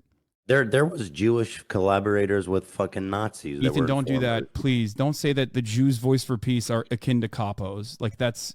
I'm telling you that the mere existence of Jewish voices it's not a leg to stand on. I don't understand that. Of course, there's going to be failing. But the most important component here, it's like you're tokenizing a few Israelis. It seems silly. What, Ethan? You're like, here, check out my Israeli. He says it. That's not. Then I don't find it a good point. Well, I will explain to you why it's not a comparison, because I think you agree with me on this as well, that it's Palestinian emancipation is just, right? It's just. Whereas the Confederacy is not. The Confederacy was there to preserve, they said states' rights, but it was there to preserve the maintenance of slavery. Palestinian emancipation is not or has not ever been broadly defined at any moment throughout its history, the evisceration of all Jews living in Israel or the forcible expulsion of all Jews living in Israel. Other militant factors that were never, ever as popular as the broader Palestinian emancipatory movement have taken on this slogan alongside slogans like Free Palestine in general. There's the same exact argument to say from Free Palestine from the river to the sea can also be applied to Free Palestine as well. It's just a matter of where the motivations lie. You have to look at how Israelis view it. Is that you're saying that Israel, I don't care about how Israelis view it. I will admit that I don't. And Jews at large. I think I think most Jews. I don't think Jews at large view it. I don't think that is the. In what position are you to even say that? Well, I'm in the position of almost entirely getting. I know. My perspective is You not speak for my motivated by entire ethnic myself. It's group. motivated That's by crazy to me. Jews against anti-Zionist No, Jews. seriously, how can you speak for my entire ethnic group? I find that really interesting. Well, I don't speak for your entire ethnic group. How many Jews have you polled about if they find that offensive or not? It doesn't matter if people You find it said you know a ton offensive. of Jews. It doesn't matter if Jews find it offensive, Ethan. Doesn't That's matter a if a ridiculous. minority group finds something anti-Semitic. Yes, of course, because we're not talking about Jews at all. We're talking about Israel. This is another. This is a conflation between Israel and. No, in this case, the perception is because that phrase has been co-opted by terrorist groups and it's been used widely by terrorist groups, and the idea that's being communicated. Although we've talked about the one state idea today, and the way that we've discussed it definitely seems like more realistic. But people don't think about it that way. They think about basically the state of Israel disappearing. And when Jews around the world think about the state of Israel disappearing, and there's like a mass fucking genocide of all the Jews there, then yes, they're going to look at that and they're not going to be happy about it. Ethan, Israel is the party with all of the power in the structure. Palestinians have no power in the structure. I'm going to listen to the Palestinian voices and tell you the historical reference points as to what from the river to the sea Palestine will be free when talking about it. So just like at what point can a phrase be co-opted by a terrorist, and then you'd be like, maybe we'll back off that one. The swastika and the Nazi comparison is actually a wonderful one, and I do not think that the Hamas or any Palestinian group has ever actually reached the machine of ethnic cleansing that the Nazis have. Making that comparison, in my opinion, is like diminishing the impact of the Holocaust. It's not what they've done or can do. It's about the meaning of it, you know? Yeah, Hamas also says free Palestine. That doesn't change the meaning behind free Palestine. It doesn't mean anything. What you have to look at is what the broader Palestinians, what the Palestinian movement believes, what the Palestinian movement implies when they're saying this. And it's important. It's important because, like, what are people to do, Ethan? What is the solution here? We say Palestinians can't say from the river to the sea, Palestine will be free. There's people claiming that even saying a ceasefire is actually against Israel's best interest, or even anti-Semitic, as a matter of fact. At a certain point, you have to realize that, like, maybe it's a little disingenuous, and that it's more so to just like squash any amount of of sentiment expressed towards Israel. At any point, should you think about maybe I should ease off this because it is offensive to the vast majority of Jews, interpret it in a not nice way, despite what people's intentions are, and that maybe it's counterproductive to double, triple, quadruple down on it? No, because I'm not going to. How does that help the cause of Palestinian freedom? When people go, because I'm not going to, because I'm not going to make concessions that I don't that hold no historic weight. That I'm actually listening to the Palestinians when they say what they mean. Because I don't have this like secret. Because I don't have this like secondary assumption that Palestinians actually are sneakily meaning something else. Like they're like actually talking about the destruction of Jews. I know that's not what you said. I know that's not what you said.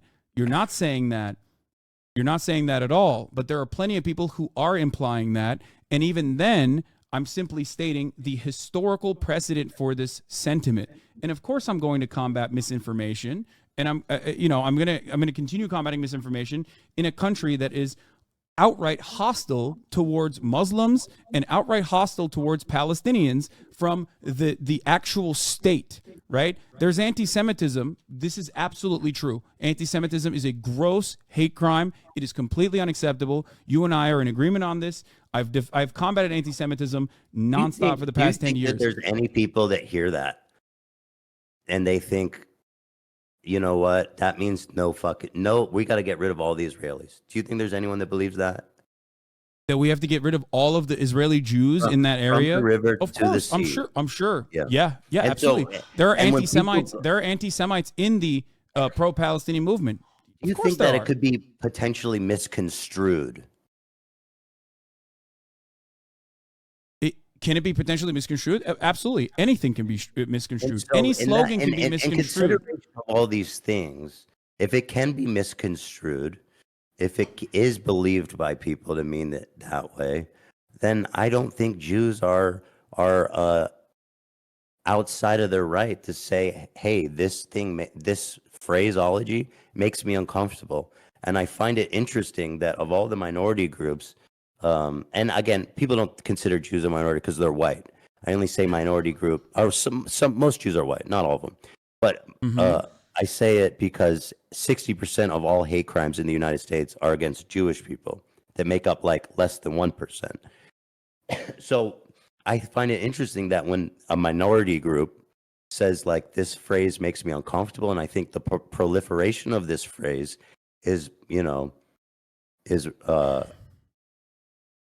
you're saying a minority. You're saying a minority group, but the problem here is this. I don't think it's fair to just say, well, fuck you. I don't think because the conversation revolves around Palestinians, which, Muslims are a minority group in general, Palestinians an even smaller minority group, against Zionists, specifically Zionists who are maintaining the violent nature of the apartheid state in Israel. So in that structure, there are significantly more Zionists in America than there are Zionist Jews, and then there are anti-Zionist Jews. Zionist and anti-Zionist Jews are marginal because of the number of Jews in general on the planet, right? The much larger conversation is being had between Palestinian activists, which feature anti-Zionist Jews and anti-Zionists alike, some of which are anti-Semitic. I'm not going to say that they're not, okay?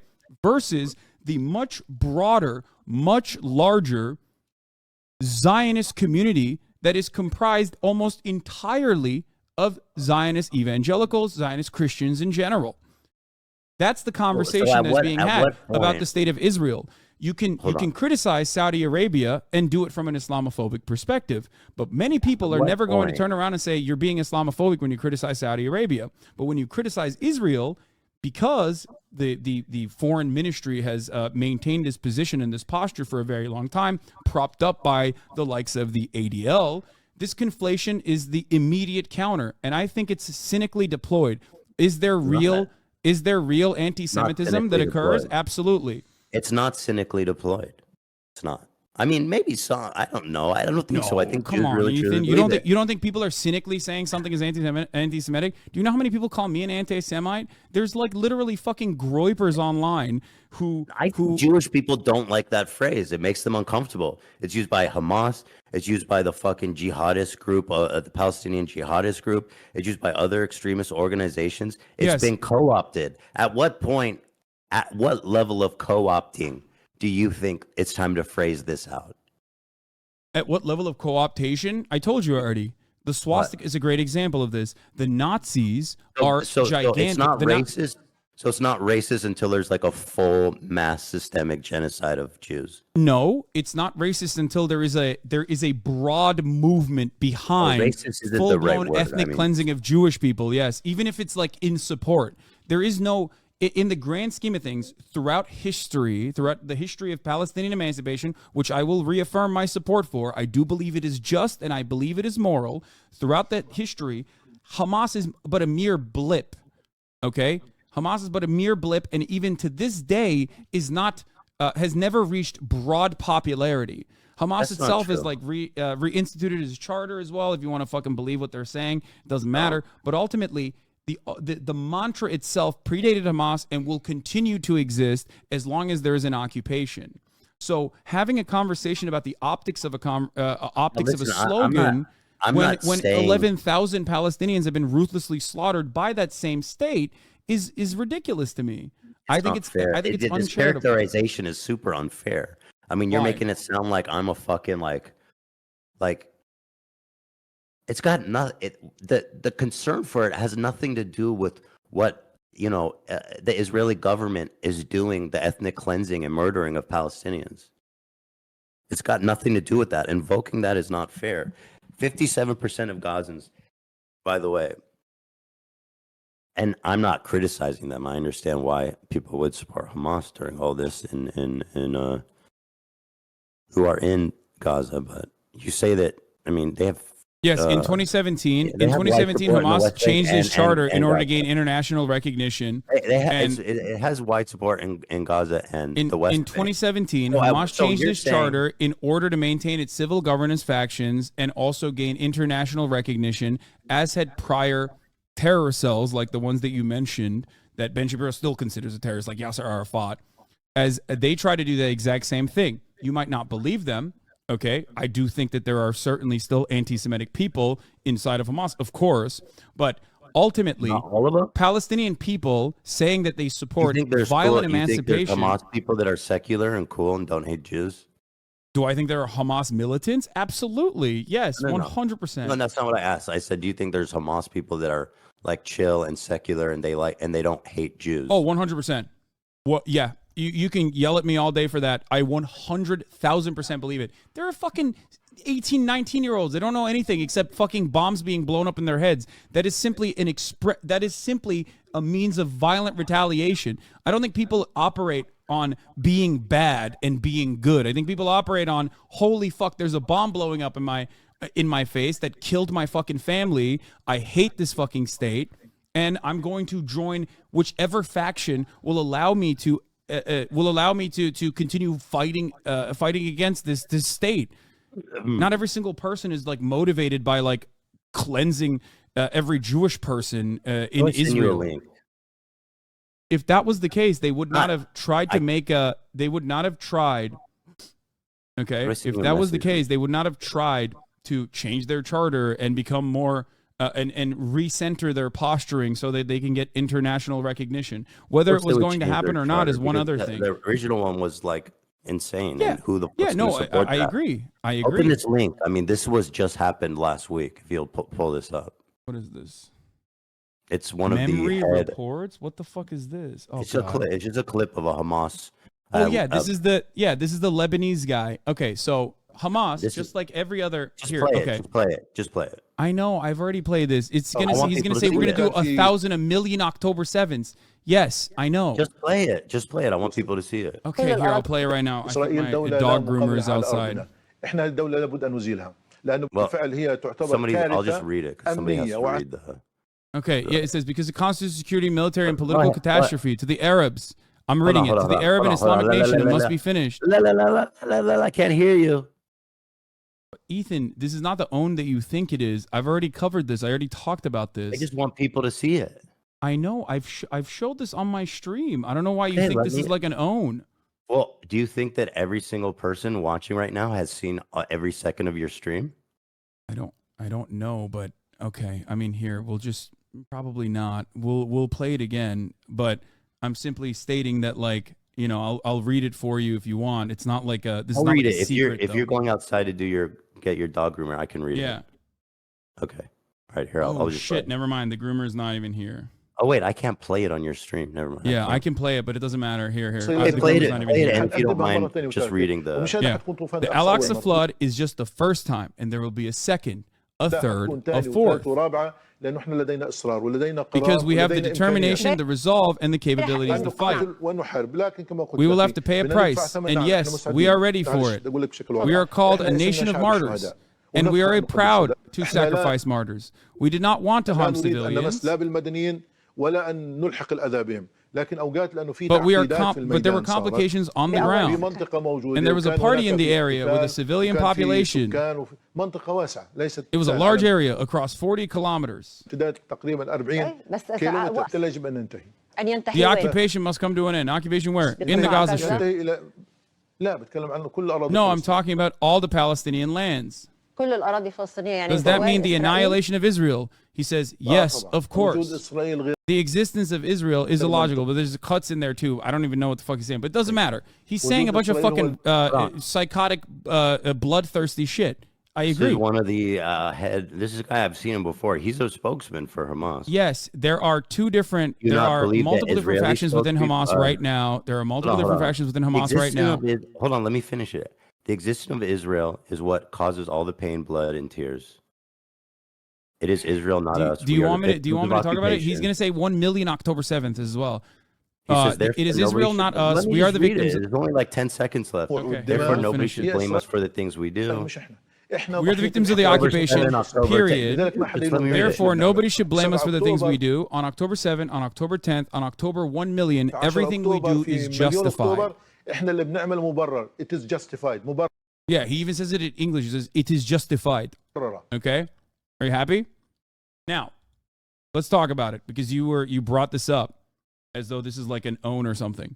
One, for as many bloodthirsty psychotic freaks exist in fucking Hamas, there is the same number of non-democratically elected motherfuckers in Israel that say the exact same shit. Dude, you and I are in agreement on that. I'm not saying this to defend Israel. I'm saying it because I'm just telling you why people are uncomfortable with that phrase, from the river to the sea, because they interpret its use like what this guy is saying, which is that from the river to sea, say to Israel be destroyed, and there'll be no Jews left in the region. Hi, Teddy.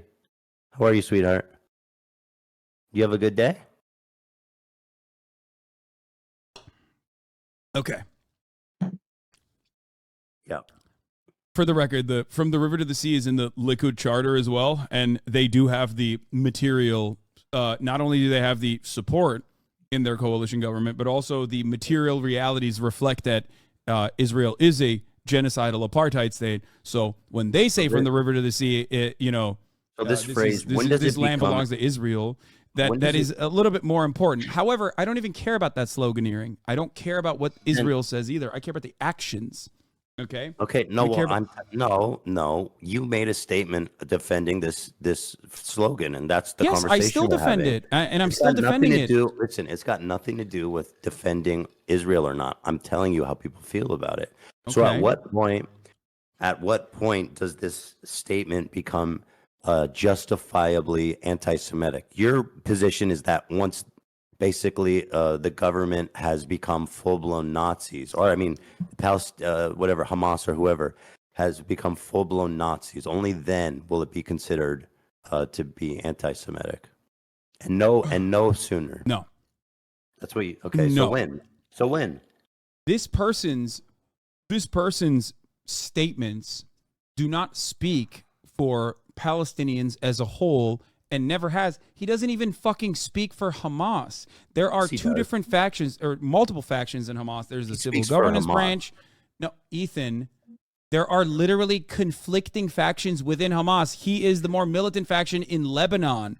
Like, I'm not even defending these guys, but at least like this is not a defense of Hamas in any capacity. This guy doesn't but you speak have for to Hamas? you have to parse through this. Of course he speaks for one faction, is what I'm trying to say. So when they are even divided amongst themselves, then like obviously, tell me, at what point is this phrase allowed to be offensive? When there's I told you.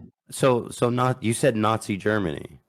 No, I said the level of popularity and the intentions of Palestinians have never been, historically or in contemporary society, to ethnically cleanse Jewish people out of Israel or ethnically cleanse Jews as a whole, right?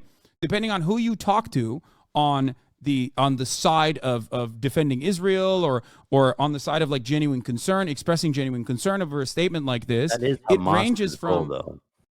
It doesn't matter what Hamas's goals is when Hamas in and of itself in this very moment has never captured a broad popularity and is literally not it's not popular. It won't be popular. It will never be popular. There are Palestinian Christians living under Hamas. There are too many different opinions.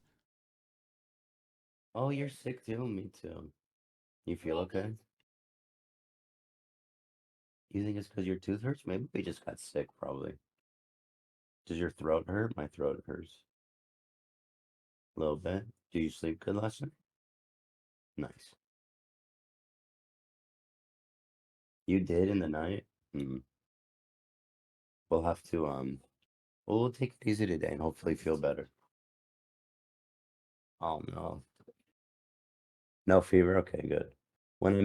When I'm done here, we'll go hang out and take it easy and feel better. Love you. Okay. All right. There's a couple factors to consider here. Okay, like Allahu Akbar means God is great. But for the longest time in American politics, Allahu Akbar was seen as a threat, okay? Considered a threat. A valedictorian literally said one nation under Allah in her fucking speech a couple of years back, and people got mad at her instead of saying one nation under God. We cannot massage our expectations in a morally righteous cause to to tailor the needs, to suit the needs of those who are ostensibly defending the maintenance of an unjust structure. I think it's ridiculous to concede on a point like this, especially as someone who takes anti-Semitism very seriously.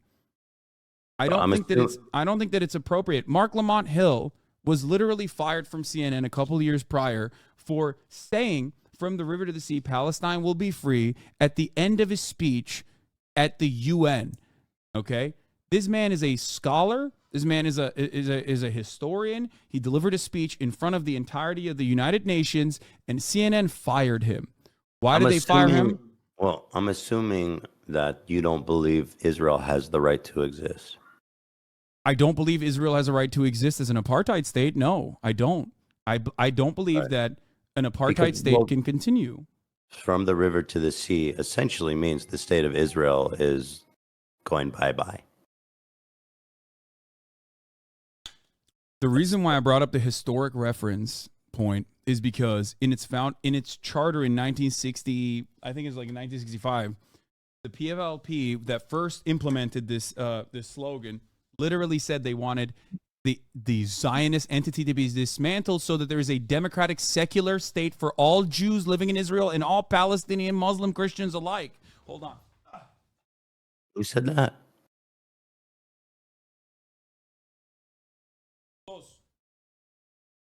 TeddyFresh.com, guys. Black Friday sales going on right Sorry, now.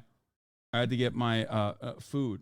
Like, what are you eating? Do you think that what are you eating? What? I just got chicken. My dad just made me chicken. Listen. Your dad made you chicken? Yeah. Listen. This is important. Okay. So a lot of Israelis, like you also personally mentioned, right, believe that a secular singular state would mean genocide. But you also have been reasonable and have come to terms with the Israeli fears being overrepresented in this conversation. And this is the exact same conversation being played out once again. When I talk about emancipatory movements, I feature the actual people that are being wronged in this process and not the considerations of those who are defending, maybe not directly oppressing those people who are asking for a just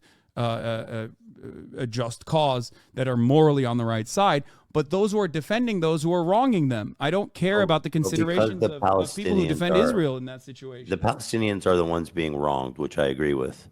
Yeah. Then they can't be. Then they can use that phrase they can use phrases with impunity about Israel. I mean, if they said, kill all the Jews, then no, of course not. That's not a phrase that they can use with impunity. What if they said Israel shouldn't exist? Israel shouldn't exist? Israel shouldn't exist. It depends. It depends contextually.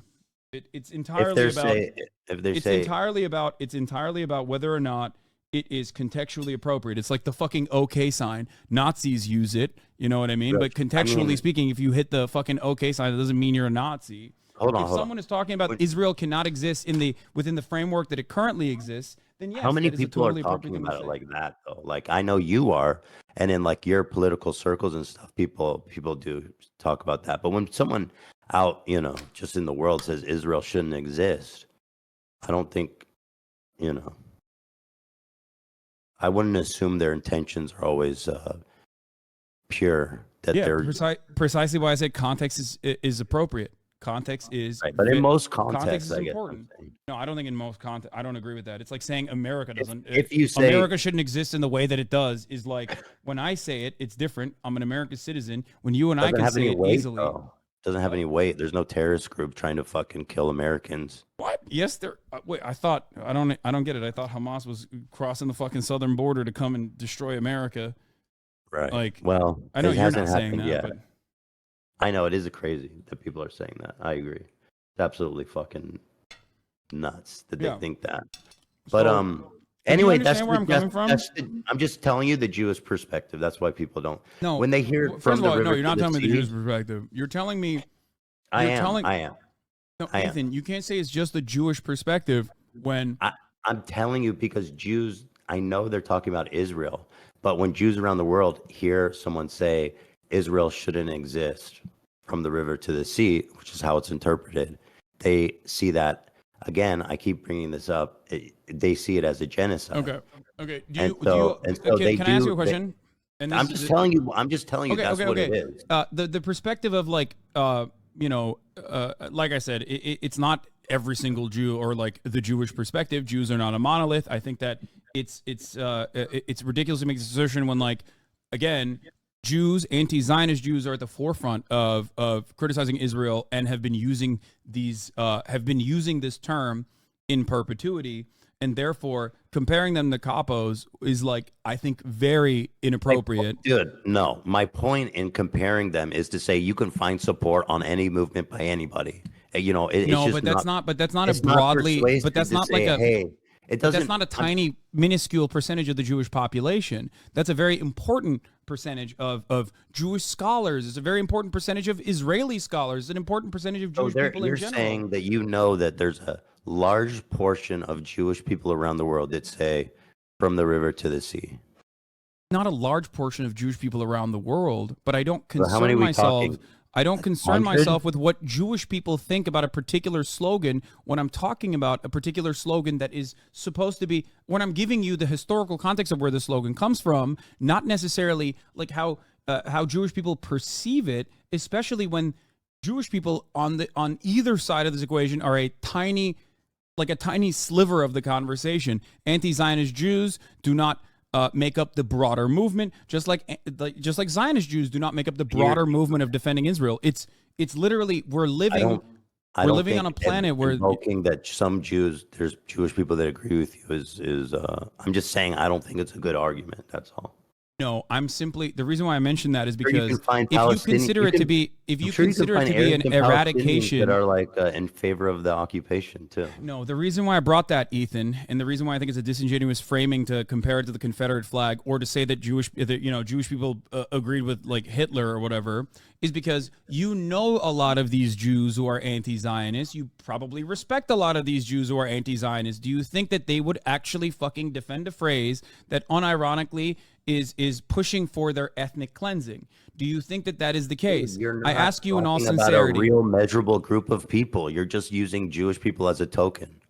That's not true. Then who are these people? You're talking about 100, 200? I mean, what are we talking about? I'm talking here? about the tens of thousands of Jews that have been demonstrating on the streets since. And you've asked them, October 9th. how they feel about from the river to the sea. You've polled them on that. There are literally written. There's so much written articles on this exact same thing, this sloganeering and what it actually means. Yes. Sure. They're the ones who are screaming it. They are the ones who are screaming it. Yes. Really? Show me all the Jews screaming from the river to the sea. I'd like to see a fucking video of that. Even one would actually be quite surprising. Find me one video of a Jewish person screaming from the river to the sea. Okay. Go ahead.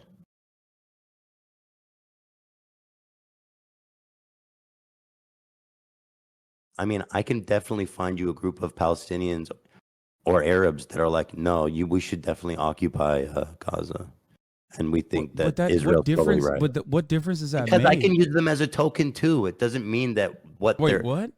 That doesn't even make sense. That doesn't even, what you just said doesn't even make sense. Why? Right here. Find me a video of it. You know what I mean? Let's see. I want to see all these. Here, this is from Jewish Voice for Peace Action. Here, I'll send this to you as well. The full phrase is from the river to the sea, Palestine will be free. If you believe that freedom for Palestinians means eradicating Jews, it says more about you than... Let me see it before you... Let me see what this is. Do you think these guys are capos? It's really... Okay. Do you think these guys are capos? They're criticizing Representative Debbie Wasserman Schultz. So let's see. Stop trying to... This group, Jewish Voices for Peace Action. What do you know about this group?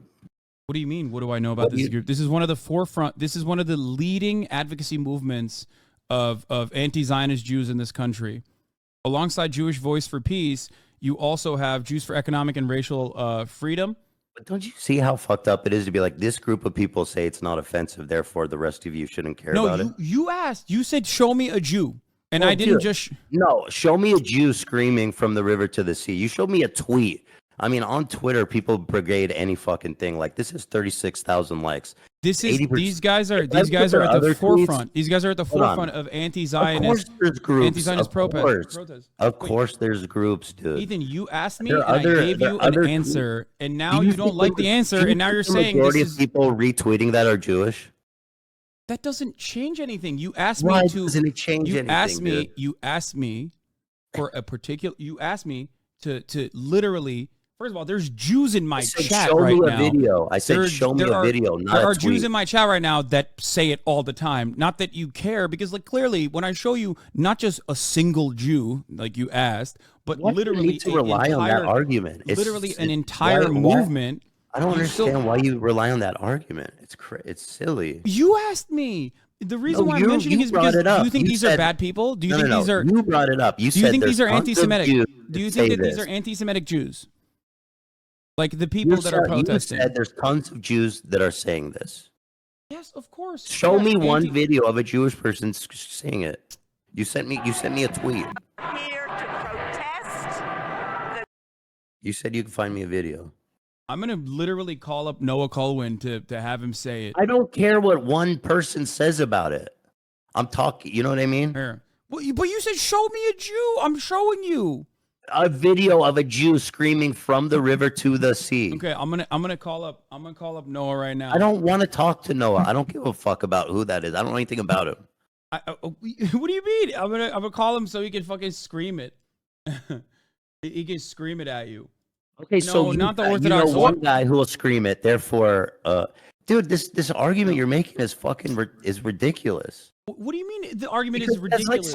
That's like saying if I can find a Palestinian to say the occupation is justified, then saying the occupation is justified isn't anti-Palestinian. No, because the morality behind what he's saying is incorrect. The morality behind what from the river to the sea, Palestine will be free is correct. That's the major difference. That's not how the Jews see it. They see it as. But now we're having two separate conversations. We're having two separate conversations.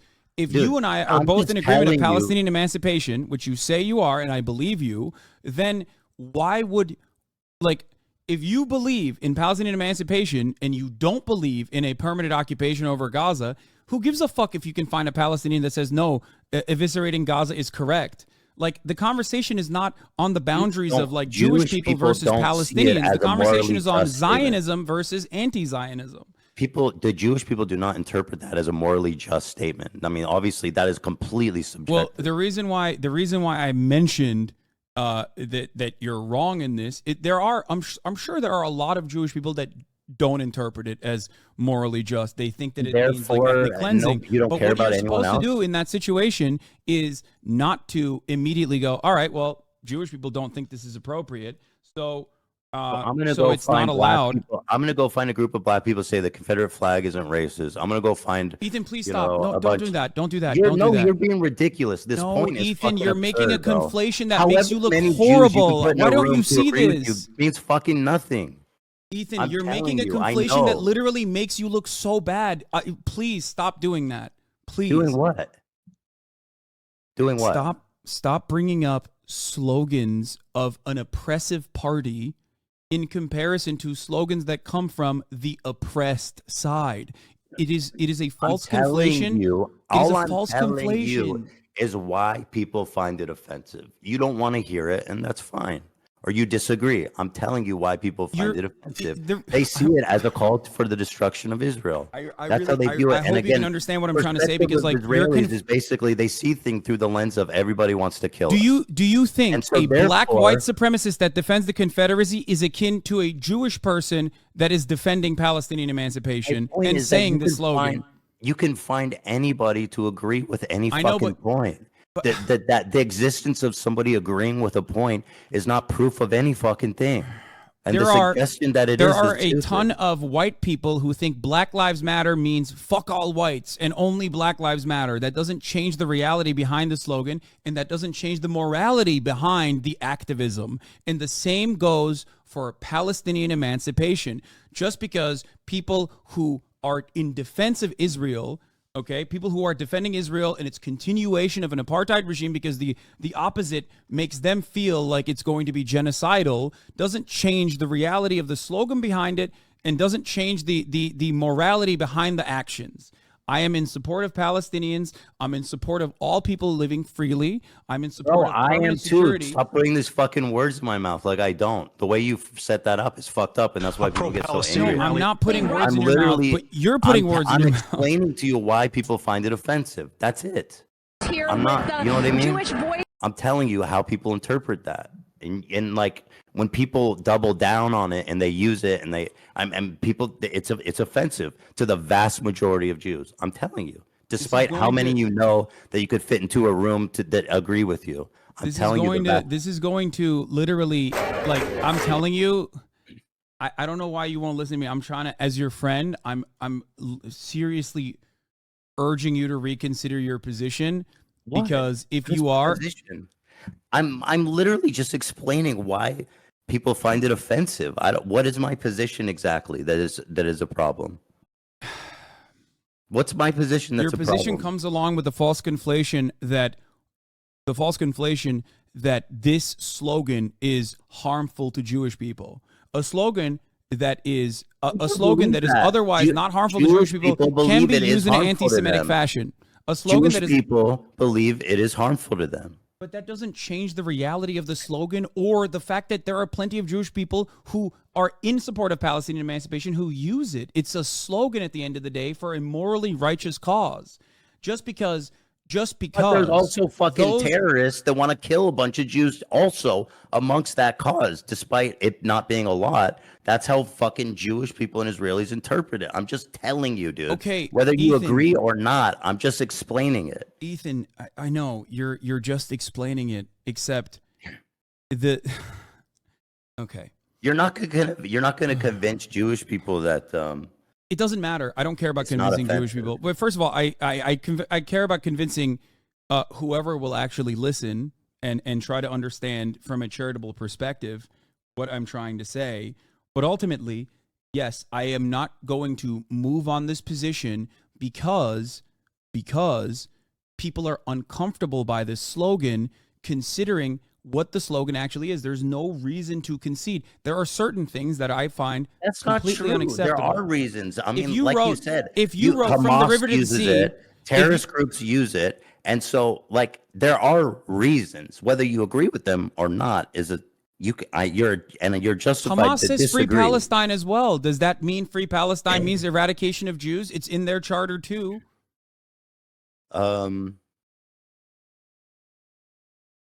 No, it doesn't mean that.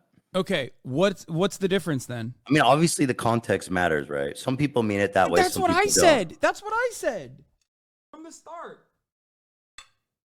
Right, but well, so free Palestine in it doesn't suggest the destruction of Israel, which is how again people interpret No, it. that's not true. Plenty of Free Jews, plenty of Zionist Jews that I've seen think free Palestine means the destruction of Jews. Okay. Not just Well, Israel, the entirety of the international Jewish population.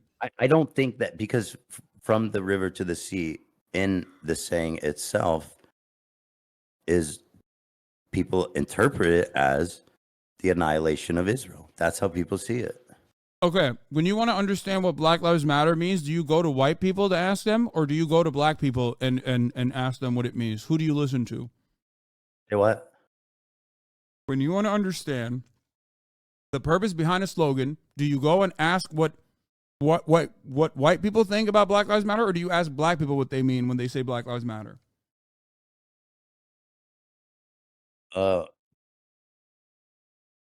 I would. Oh, When you want to understand the just meaning tell me your behind the point. Just slogan tell me your Black Lives point. Matter, do you Yeah. ask white people what they think it means, or do you ask black people what they think it means?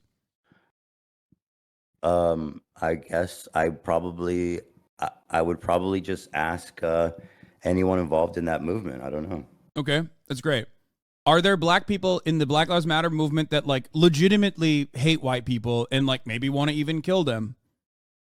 I'm sure there are. There's one. You can find one of everything. Okay, like I'm sure. Which is Does what that you're doing essentially with your does that using change? Jews as tokens. Does that change? No, listen to my words. Does that change the broader movement and the morality behind Black Lives Matter, or does that change what people mean when they say Black Lives Matter? Black Lives Matter doesn't. Again, it's what's in the phrase, dude. Saying or the thing is like saying Black Lives Matter doesn't insinuate that other lives don't matter. It's there. It's in the fucking phrase, bro. I don't know what to tell you. From the river to the sea, it's in the Palestine phrase. will be free also doesn't feature from the river to the sea, we All should right, destroy Israel and kill all the Jews. You're the one who's saying that that is the secondary implication behind it.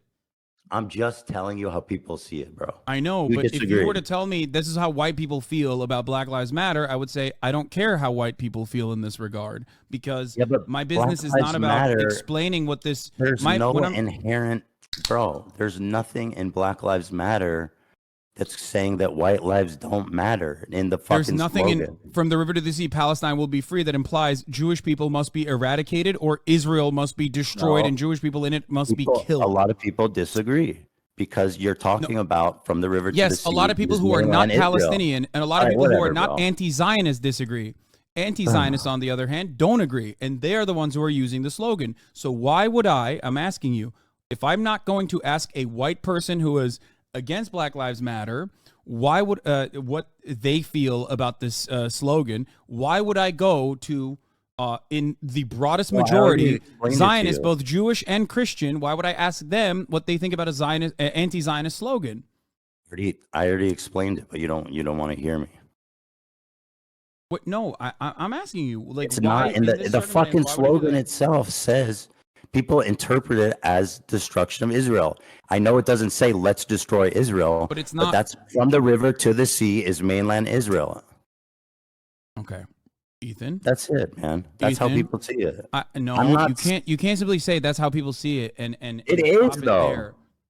But it doesn't matter how Zionists see it. What matters is how anti-Zionists speak it. Anti-Zionists of all backgrounds, just like Zionists of all backgrounds, will sometimes cynically and other times because they're misguided think that this spells the genocide of Jews. It does not. Can you do you care that your chat is calling me racist? Do you make any attempt to I have not looked at my chat. moderate that I at have all? not looked at my chat at all, but you I have just to understand. opened it, but don't you have moderators? Do you care at all about what your audience says about There's me? 32,000 people in here right now. The reason why people are saying that is because of the conflations that you made, Ethan. That's why, like, I can't stop people from viewing you a certain way if you're going to make these comparisons that they've heard from actually racist people. You literally implied that Jewish Voice for Peace would be akin to a capo in this Oh, circumstance. you are fucking so bad faith for saying that, and fuck you for even putting that out in the world. That was You are not the my one who point. made this comparison. My point was that you can find anybody to defend any fucking thing. That was my point. You also made a comparison that this slogan is akin to the swastika changed over the course of its trajectory as a symbol for Nazi Germany.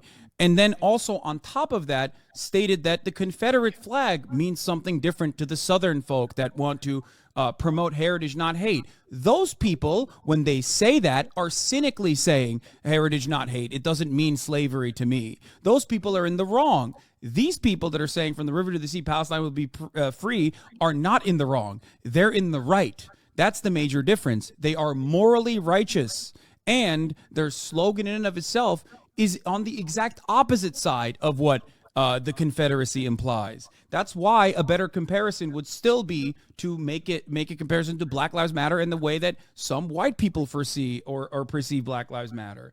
And if I'm not going to listen to what white people who are against Black Lives Matter have to say about the slogan itself, then why would I listen to people who are defending Israel on what this slogan means? Because the broadest majority of people who consider this to be an anti-Semitic slogan are, in my opinion, deploying it cynically. Not you.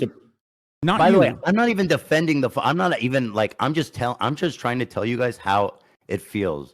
And I'm fucking shocked that you don't care that people in your chat are saying, who the fuck is this child, cold, arrogant, as fuck. I love you, but there's only so much I can do. How can you be surprised when your Discord is literally full of fucking Ethan, I love you, but there's only so much I can do if you're making that argument. You know that, right? Like, at a certain point, you're an adult, and the words that you're saying are going to be perceived by people in a certain way. I can't constantly tell my community to shut the fuck up, like, right, well, which I have, and I think they should. But at the end of the day, it's because I know you personally, and I think your heart is in the right place. But they don't know, so it's hard. It's hard for people to view what you're saying beyond your words. I'm just telling you the perspective. You disagree. That's it.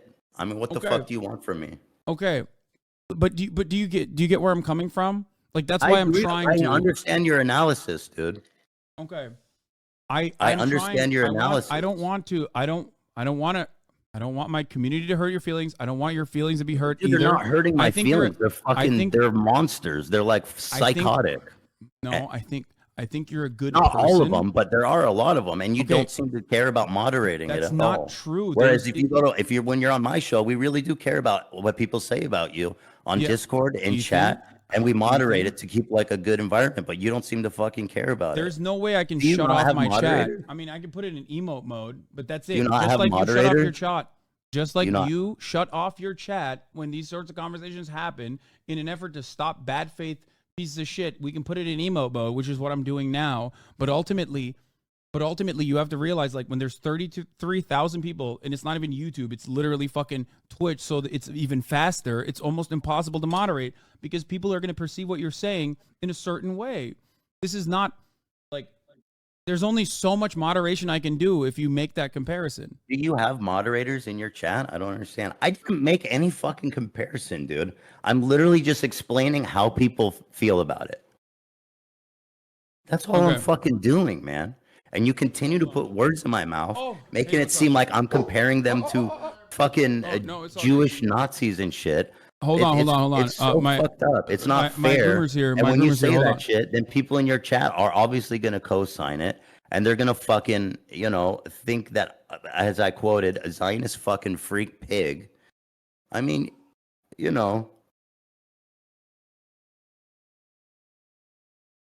don't know. For the record, I understand the analysis, right? That it's not anti-Israel or anti-Semitic. I understand. And I agree with his analysis, actually. I do. I'm explaining why Jewish people around the world find it offensive. And I can tell you guys, most Jews do find it offensive because the way they interpret it, which is the destruction of Israel. That's how they interpret it, whether it's meant that way or not. And I think that it's worth, acknowledging that that's how people feel about it. Keep using it. By sorry, I was gone. I'm talking to the audience. Can you hear me? Okay. I'm telling the audience because I don't think I can. You know why? But I'm just explaining to the audience that I'm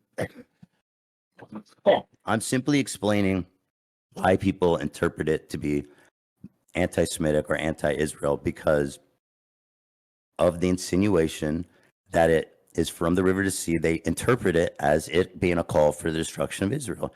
You can use that phrase, and I agree with your analysis, Hasan, that you know what I mean, that people can use that phrase. It's okay. You know what I mean? I'm just explaining the perspective. If you care to respond to it or not. No, I get the perspective. If you want to keep using the phrase, that's fine. You know what I mean? I'm just explaining that I don't like that people act like it's so fucking shocking that, when Jewish people see that and interpret it one way. It's not fair. to make them seem like crazy But Zionist if you see for interpreting it that way. if you see my explanation of this, and if you hear Palestinians explain this term and this slogan and what it means to them and the history of the slogan, right? And instead of going, oh wow, I didn't think about that. Actually, maybe I'm in the wrong here. I would rather listen to those who are anti-Zionist Palestinians and also American Jews and Western Jews who are anti-Zionist alike. If they all are in, if they all have this kind of perspective overall, then if you are also on the side of the emancipation of Palestinians, don't you think that the better thing to do here would be to educate people to ensure that there's not any further like misunderstandings on the front? Because that's the reason why I make this statement. That's the reason why I try to educate people when there's a sea of counterfactuals and counter narratives that simply claim unconditionally that this is like anti-Semitic. Anti-Semitic people can use this. I do agree. I disagree that it's unconditionally anti-Semitic. But do you understand why some people might find that like a scary phrase to hear around the world? I around do. the world. But okay, people good. also, That's but people all you also had to think. say. I know, but You people also think Free Palestine is hold a on. scary phrase. Bro, okay? So you acknowledge that Jews around the world, you can understand why they would see that and can think of it as a scary phrase to them. That would make them uncomfortable. Yes, just like That's it. Black Lives Matter can be an uncomfortable phrase for people, but it doesn't change my mentality around the phrase. No, And if someone because asks me, okay, whatever, bro. I don't know what do you what to mean tell you. whatever? That's not whatever. That's very Well, important. we're just talking in circles. We've already talked about this shit. I know, but it's important because I don't want you to think that I don't want you to think that I'm like cynically or in a weird way, just like being like, no, so. anti-Semitism Listen, is like totally fine actually I don't with this think one so, phrase. But what you won't make any fucking concessions, and it's crazy. Like I make so many fucking concessions to you all the time from my heart, and I listen and I fucking try to move towards your side every time we talk, and I do. But when I fucking try to explain to you, and you even sit here and you understand that, so why Jewish people around the world might find that phrase scary to them, you won't fucking even admit. Well, now you did that I asked you, but you think it's fucking silly. You don't want to hear anything I have to say, and you don't want to concede a single fucking point. I think that and it's not that fun to talk to you about it when it's like that. Okay.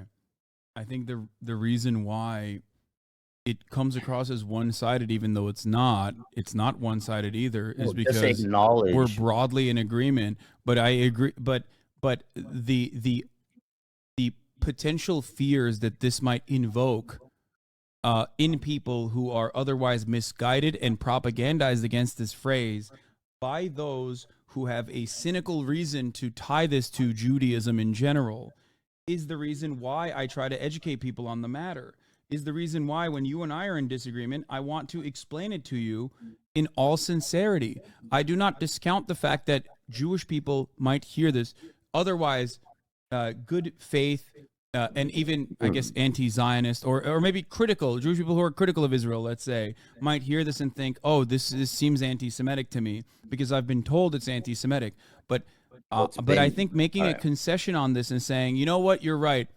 Some people are afraid of this slogan, so that must mean it's anti-Semitic is incorrect when it's not reflective of its history. Understand why a large amount of Jews think that slogan is offensive to them.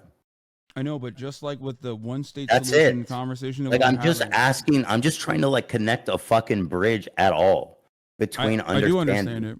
You can use that phrase. I'm not even disagreeing. But if we're trying to actually make bridges and fucking understand each other, you not being able to even concede why Jews around the world could interpret that way seems, it's not productive at all. You don't want to fucking see it from anyone's perspective. But I do understand it, which is why I try to work against this counter narrative, this counterfactual. That's what I'm saying. I try to use the privilege that I have, the platform that I have, to deliver a voice for a group of people that are never really heard at all. I think peace and progress happens when we connect and have empathy for each other. That's it. I'm explaining to you why Jews around the world might find that offensive, and and that's it. I think that it would be good to try to understand that. But The question I have is this. but I don't care to keep talking about it because we just keep talking in circles. Okay, well, here I'll tackle it from a different angle. All right, I gotta go soon anyway. My throat is fucking killing me. Okay, well, I'm sorry. I'm sorry that we couldn't make peace on this one issue. And yeah, it's and I just, hope that like, it's just, I just find it really fucked up how people are going to interpret this now, and I think based on some of your analysis, as me like comparing fucking Palestinian activists to like Jewish Nazis or something, and like, I'm not even fucking saying don't use the phrase. I'm simply trying to explain the perspective. And like, if you don't want to hear the perspective, if you don't want to empathize at all with people that find it offensive, then conversing is kind of pointless. I don't. Like, I feel like I'm just explaining it, man. And I'm not a fucking radical Jew. I'm not even a religious Jew. No, I know. I have no stake in the game. And this is coming from.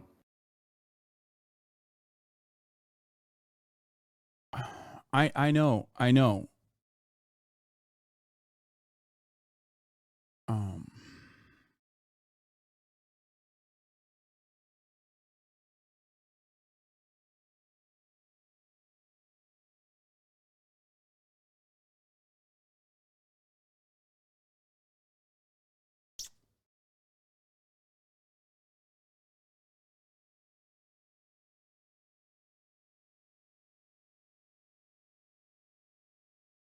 All right.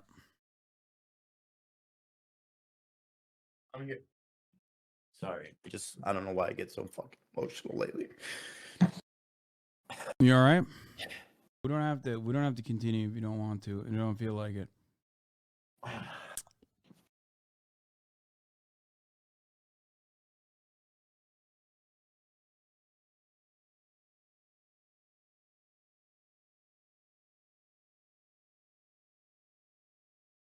Anyway, I think this is the reason why I originally wanted to potentially feature Jewish voices in this conversation, because I feel like that would be. I feel as though that would be more productive. Even Israeli voices, as a matter of fact, and we can still do that at a later date if you'd like. I just, I'm not like a fucking I'm not a sensitive Jew. I never scream anti-Semitism about anything. No, I know. So like, you can't. I don't even think it's fair to characterize. Like, I'm just telling you how people see it. I mean, that's all Ethan, I'm doing. I know. I never You said that. disagree. Clearly, that's it, and that's fine. I don't, Ethan. I don't. I've never said any of those things against you, and I don't believe that. Okay, I'm not saying that at all. I'm simply trying to describe the position of Palestinians in this matter, on this front. And you've done not that, just and I understand, bro. Anti-Zionists as a whole. I understand. I've listened to you. I agree. That's it. Okay. As far as shit. As far as being conciliatory on this front goes, I think that's the reason why it'd be better served to have this conversation not with myself, but with an anti-Zionist Jewish person. Why does it matter if they're Jewish? Because I'm not Jewish, and you've said in this conversation that, like, how can you tell me how to feel about the situation? Yeah, but how is one person of representative of Jews at large? I think that they'll be they can talk about it from a more united perspective, and give you more give you additional feedback and additional information. Here, I'm just gonna. This not. person said, "Okay, we don't give a fuck if they interpret it like that." Because they're fucking brain dead genocidal freaks. It's like understanding a fucking Nazi's perspective that emancipation for minorities is a threat to their existence. Get the fuck out of here. Yes, So because this is, and for the record, that is the perspective of someone who is not speaking about Jewish people. He's talking about Zionists. This is the difference. I'm just, And bro. the number of By the Christian way, that's Zionists far outnumber the number of Jewish Zionists as a how whole. are the mod? By the way, how do you honestly expect the mods to keep the discourse like in any way like civil? That was a comment left by your mod. Which mod said that? I don't care. It doesn't matter. I'm just saying. Well, I mean, why'd you bring it up? No, I'm It not does trying to matter. snitch. Okay. But It was ultimately, you have to understand that the reason why people feel this way is because this is not like this community, these very same moderators, this entire moderation team has been tackling anti-Semitism for 4 or 5 years at this point. Like Rogan says they're not Ethan is anti-Semitic. so. They're not saying this Rogan, because they're another like, mod says Ethan is so bad faith. What have I been bad faith about? Like I genuinely don't understand that. the way that What? people perceive your do you think people across the board are geared towards hating you here in this community, in my community in general? Do you think that I don't yell at them regularly and try to tell them not to have these kinds of perspectives? The reason why people feel the way that they do Oh, is you're. because after a certain point, What have I said that's especially, bad faith? I think you want me to be totally honest. Yeah. No kitty gloves. Okay. Fuck you, I bro. no. That insinuation is so stupid, man. No. Please don't get mad at me. I'm Am I a gonna be fucking 100. moron? You just talked down to me the whole time? No, absolutely not. I think you're a very smart person, but you do get a All little right, emotional take off on your this kitty issue. gloves that's on. Tell me. Okay. I think that what you said about from the river to the sea being akin to a Nazi slogan, or the fact that like it's a Confederate flag, those comparisons, because I know you personally and because I know you're an empathetic person, because I don't think you're a bad faith person at all, but anyone else that says something like that, it's going to come across, especially from the people that don't know who you are and what you represent, it's going to come across like you are making a bad faith argument that Ben Shapiro would make or any number of other conservatives would make in this circumstance. Of course, people feel this way because they don't see your reconciliation process. They don't see that like you go back on information and you internalize it and you think about it and you come out with an honest perspective. They only see clips of you. They will see clips of you making that comparison, and how is that bad faith? You're saying people take it out of context. That's not the same thing as being bad faith. Well, I don't think it's being taken out of context because you're saying this in defense of bastardizing the perspective of Palestinians or minimizing the voice of Palestinians, Muslims, and anti-Zionist Jews, and the rest of the anti-Zionist movement by trying to say, no, this is what it actually means. This is how it's being perceived by the other side. What it actually is perceived by the other side, the broader Zionist movement as a whole, does not change the reality of what this message means. It simply is used as another reason to silence any kind of emancipatory slogan and any kind of opposition. People feel like they can't say anything. People feel like they can't. People can't push for a ceasefire. The government's not listening to them. People can't even say free Palestine from the river to the sea because like then this is technically considered anti-Semitic. Like what should happen? Is there a boundary and a guideline that maybe the ADL could put forward that people can write? I am not advocating for any speech I'm just giving you my perspective. I'm not saying don't say any of that shit. I'm just telling you how Jewish people around the world interpret that phrase. That's it. I think if you were to ask anti-Zionist Jews how they interpret the slogan versus Zionist Jews, the difference would be stark. So you're saying because of this group doesn't find it offensive that the other... I'm not saying they're right. You're saying this group of people find it offensive, therefore they're wrong? I mean, I'm just telling you how they feel. I mean, it's just feelings, because it is an anti-Zionist slogan. That's why I think listening to anti-Zionists in this front was more important. And again, this is the way people hear it. At a certain point, also, what you're saying, genociding all the Jews there does become anti-Semitic. And I'm not saying that's what anybody there wants to do. Of course, genociding all the Jews is anti-Semitic. That's insane. That's how people perceive it, especially people in Israel. No, but people also perceive Free Palestine to be the same. You yourself I admitted don't. that people in. Okay, you don't. But I don't think it's the same. People don't you perceive it. literally said a one-state solution is untenable, regardless of the morality of it, because people in Israel consider that to be akin to a possible genocide. You openly stated that paranoia is not a justifiable one, and yet people still feel it in their hearts. You cannot set the boundaries on an emancipatory movement by the unreasonable fears that people have about that slogan, because, or any slogan whatsoever, because ultimately it turns into, unless it's like directly violent and it's an incitement of violence, in which case, of course, unacceptable.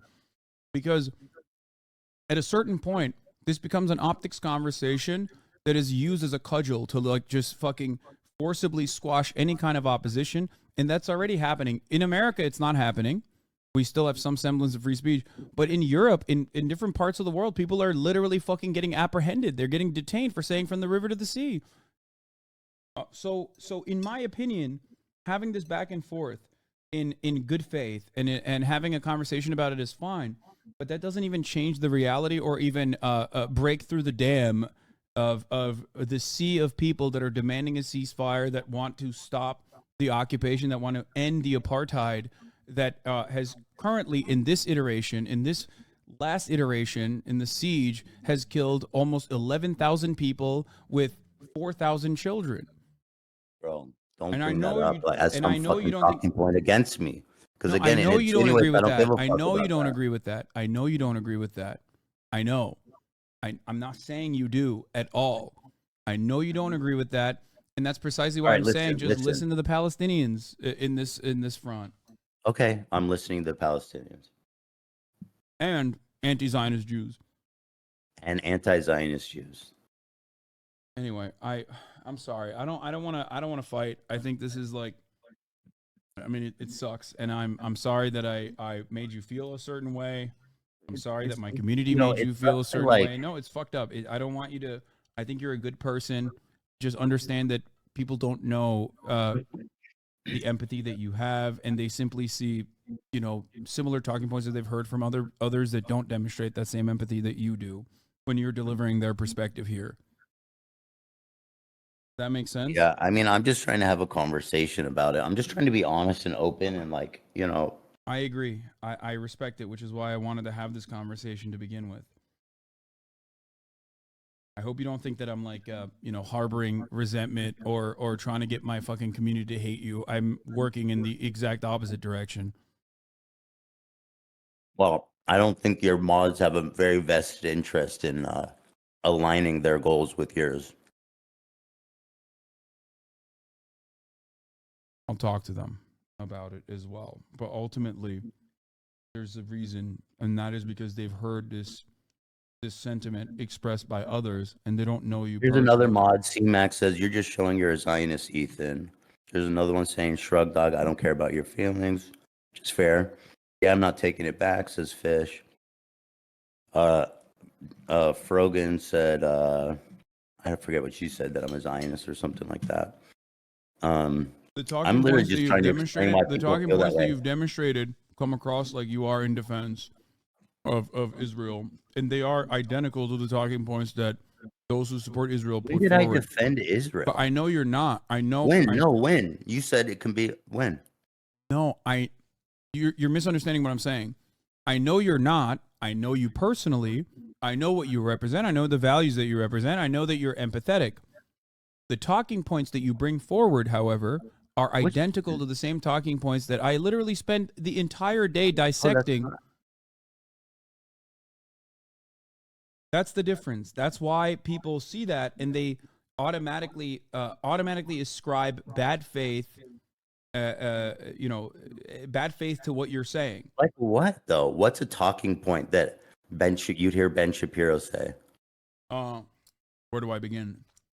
I think that the from the river to the sea conversation, every single thing that you brought up, I've heard from. I mean, if I pulled up a Ben Shapiro video right now, he'd probably say identical things. Right. And on that one, I'm just saying, as a member of the Jewish community at large, and myself being a moderate, fucking secular, non-religious, unsensitive to a not like desensitized to anti-Semitism for being on the internet so long. Like, I'm just giving you the perspective. You disagree with it, and that's fine. But you can't argue about how people feel.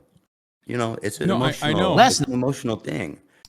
I know. That's what it is. And I'm not even trying to argue about how people feel. I'm saying I'm not trying to argue about how people feel. I'm trying to explain what the historical background of that sentiment is and how it's being oftentimes What else cynically. other than that? What else other than that?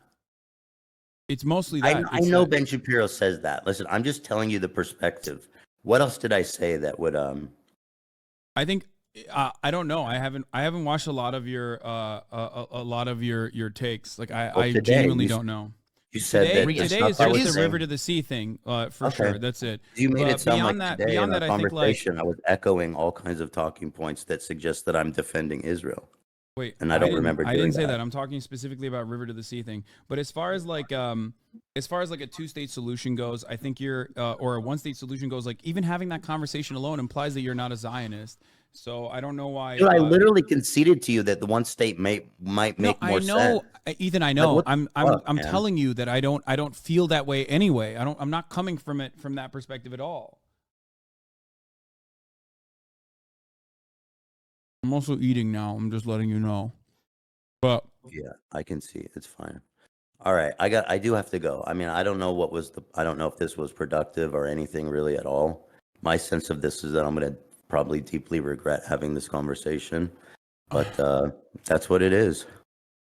Ethan, I love you. I wanted to talk to you beforehand, so we can just like have a more productive outline for a conversation like this.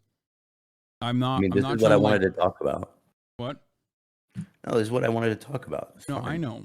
I just like look, as a final statement on this for everyone that's watching. Ethan is not a bad person. He's not a Zionist. He is delivering the perspective of a person that has lived in Israel. Yelling at Ethan is not going to be productive in this situation or appropriate in this situation. Don't you think it's like if you're trying to reconcile between two different groups of people, don't you, even if one group is wrong, let's say, do you think it's at least even a little important to try to understand their perspective? 100%. No, Okay. I do. I that's talk it. about And the that's importance all I of really building a fucking broad.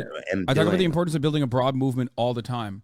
And in order to engage in coalition building, you have to be conciliatory, you have to be understanding, you have to be empathetic, lead by empathy. Like if you want to call me Israel defending, I'm like the most milk toast fucking pro-Israel defender you can possibly find. So like you gotta learn, people need to learn to build a fucking bridge somewhere. I'm not saying that. I hope you understand. I know. Yeah, you're not saying it, but I do think that a large part of your community thinks that. It's clearly reflected by all the shit that the mods continue to say. And so I think it stems from. I just got a fucking Air Force ad. Yeah, I just ran an ad. Right. I forgot to run it at the top of the hour. All right, listen. Let me just clarify. Israel's wrong. The settlements should be removed. Netanyahu's a war criminal.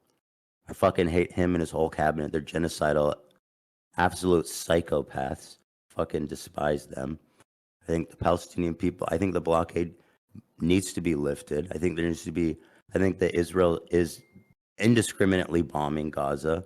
I think that this indiscriminate bombing of Gaza is fucking horrific and horrible and absolutely destroys Israel's position. I don't know what more I can do to try to empathize as someone who's an Israeli. I don't know. And so those are my positions. If I try to explain a perspective of a Jewish or Israeli person, I'm not endorsing it. I'm not defending it. I'm only saying it because I think it's important for people to understand the perspectives of those on the other side of them so that you can connect with them better. What's That's it. That's my goal. And what could the pro-Palestinian side do better? I think that's a good question to ask you. Like as far as its own advocacy, I don't mean this like cynically. I'll answer it. I don't. Again, I hate to speak so broadly about the whole movement, but in general, I've seen, and what I'm seeing now is just like a really vitriol, like there's zero empathy or tolerance or desire to hear the perspective that I'm doing, and so much so there's not only a lack of empathy, there's a downright an outright hatred for it. I mean, I feel like a lot of people can't differentiate between like real Zionist propagandist psychotic fucking freaks and then someone like me who's a secular modern fucking unreligious and concerned Jewish person, Israeli, that's concerned about what's happening to the Palestinian people. And so I think that people, again, I can't speak to the whole movement at broad, but I can talk about what I'm seeing in your community with your mods and such, is that there's such a quick, it's so quick to condemnation. It's so quick to interpret the worst faith possible. There's no charitability. And I understand because tensions are high. People are rightfully upset about what's happening. I mean, that's to put it mildly, right? As you said, I mean, 10,000 people died, 6,000 of them are kids, or maybe even more, 8,000, I don't know. But there has to be, if there's not even tolerance for someone with my perspective, then I genuinely don't think that there's ever going to be a chance of anyone reconciling this in a meaningful way. I just think it's counterproductive to look at me like the fucking villain and to call me a Zionist and to interpret what I'm saying as someone who's no different than, your run-of-the-mill militant fucking fundamentalist settler or fanatic in Israel. I agree. I think that I think that people are too quick to jump to conclusions, especially because of the prevalence of certain talking points that they hear that they immediately go, "Oh, it seems like he's defending Israel." In the same way that people look at me and say, "Oh, you don't care. You love Hamas." Like, you must love Hamas. It's very obvious that you love Hamas over and over again. Despite the endless condemnations that I deliver, I feel that and talk about the brutality of it. It's just people are very black and white on the internet, and they want to put you in a neatly defined box that says you believe this, and I think that you believe this, and you're sneakily and cynically and talking against this other position. I will not listen to what you have to say. I simply am going to perceive you a certain way and go along with it. I obviously disagree with that.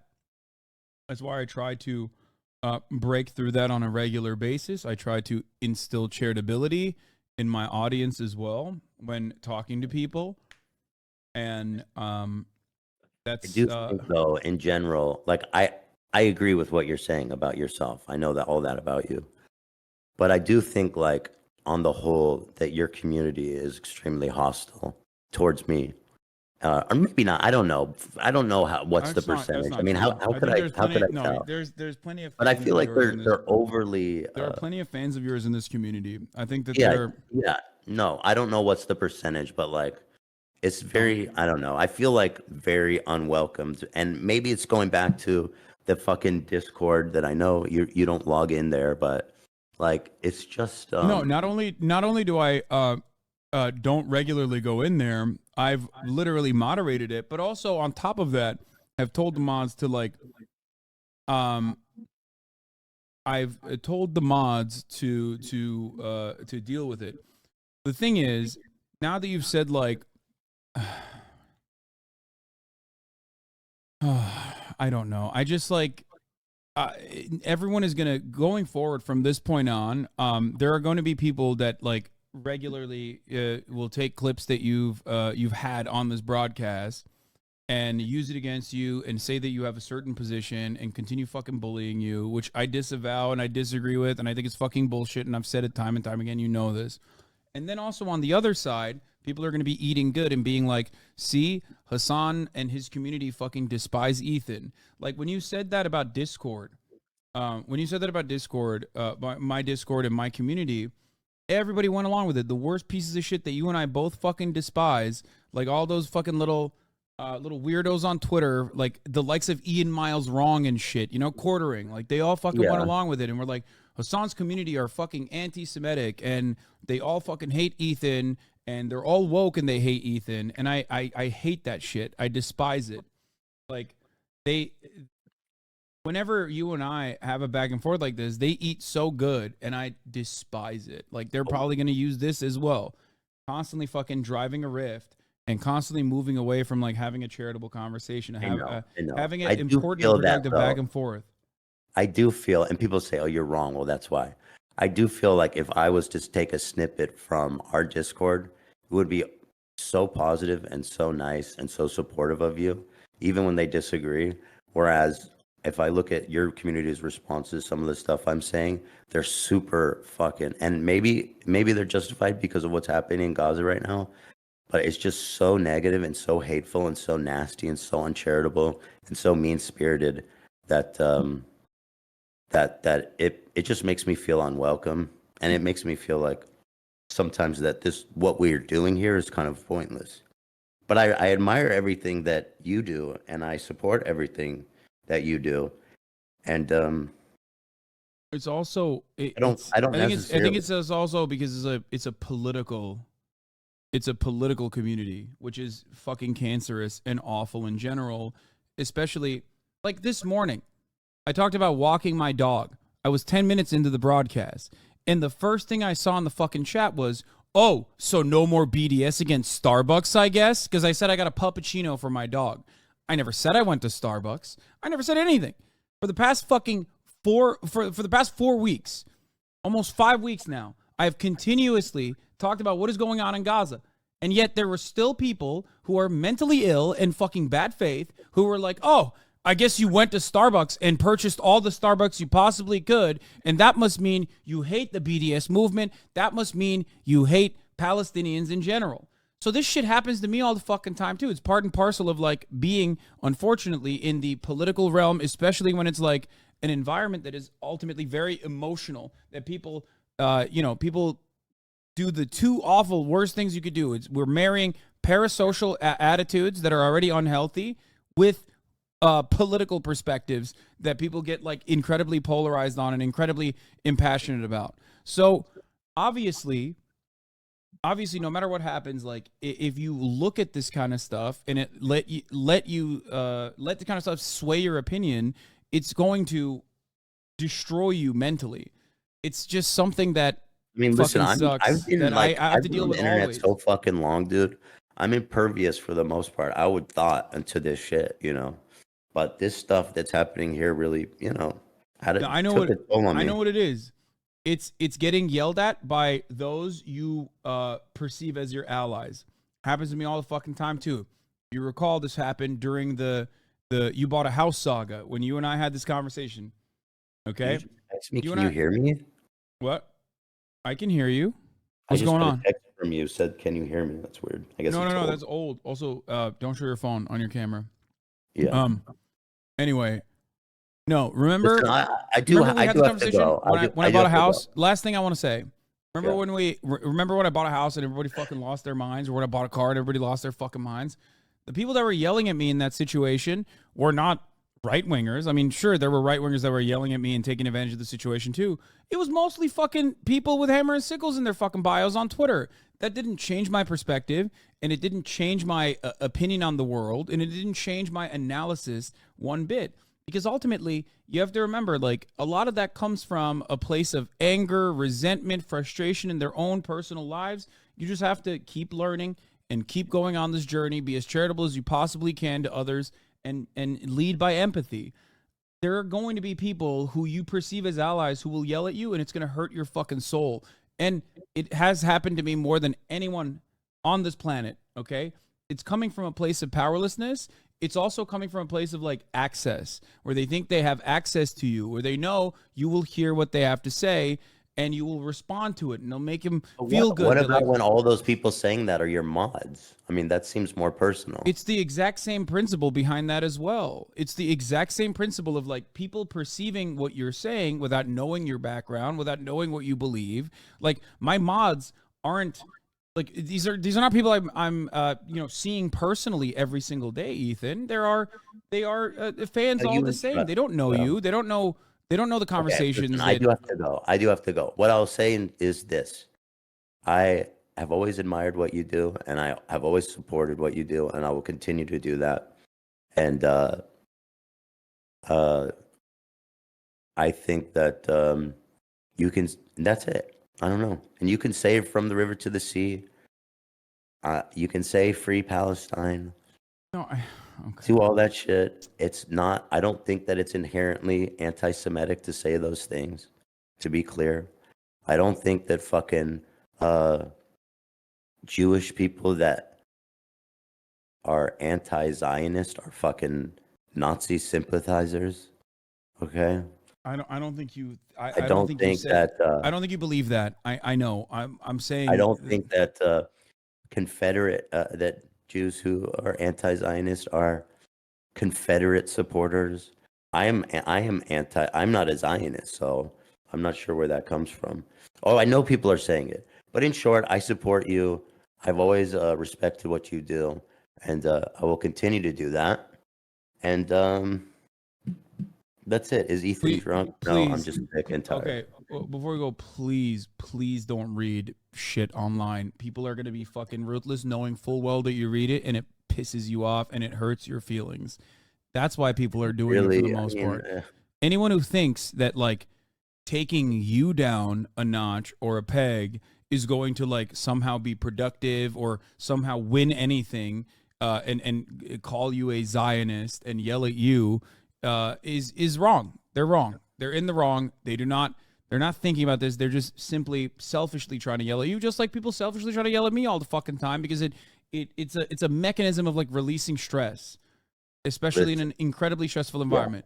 We as true. we in the online arena as e-celebrities, shitty e-celebrities, are always going to be punching bags. Okay, so don't read any of that shit. Don't. Not good. Yeah. It's not reflective of anything other than people's own personal perspectives. I say this as not only your friend, but also as someone who's looking at it even from the outside. Okay. Listen, I Anyway. want to say to everyone watching in chat that I appreciate you guys' perspective. I love you guys, and thanks for watching. And I hope that anything I said doesn't come off. Okay. All right. All right. Bye, Ethan. Oh shit. Okay. All right. That was I guess an impromptu leftovers that we did.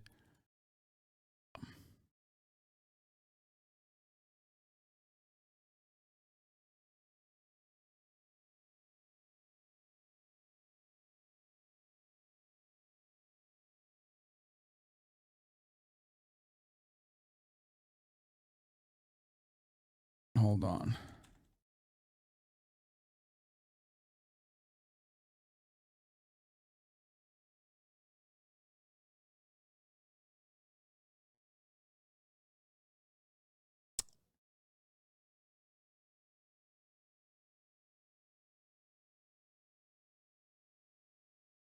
Calling Ethan a Zionist is wild. Well, I'm not, and I never have, and I'm not saying that at all. So.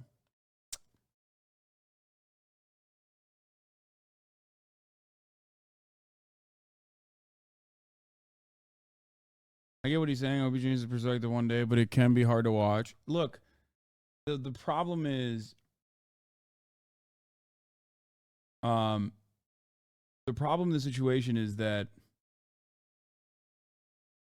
no, Ethan is not a fucking lost cause. As someone who previously had a neutral, good perspective on Ethan, I just think you should not try to convince him anymore. I'm not saying he's a lost cause, but he has his mind made up. Very disappointing to see him all that. No, I that's not true. Okay, if that was the case, then when we have conversations, he wouldn't change his position at all. Okay, I think that there are different forces at play here. Like you're just, I don't know. I don't think I'm the right person to be able to talk to him about. What did he change? I mean, even in the conversation, he was like much more understanding of a potential. I love you. I'm a Jew, and you never made me feel like I don't belong in this community. Also, I love Ethan. He just needs to read more. Yeah, I just I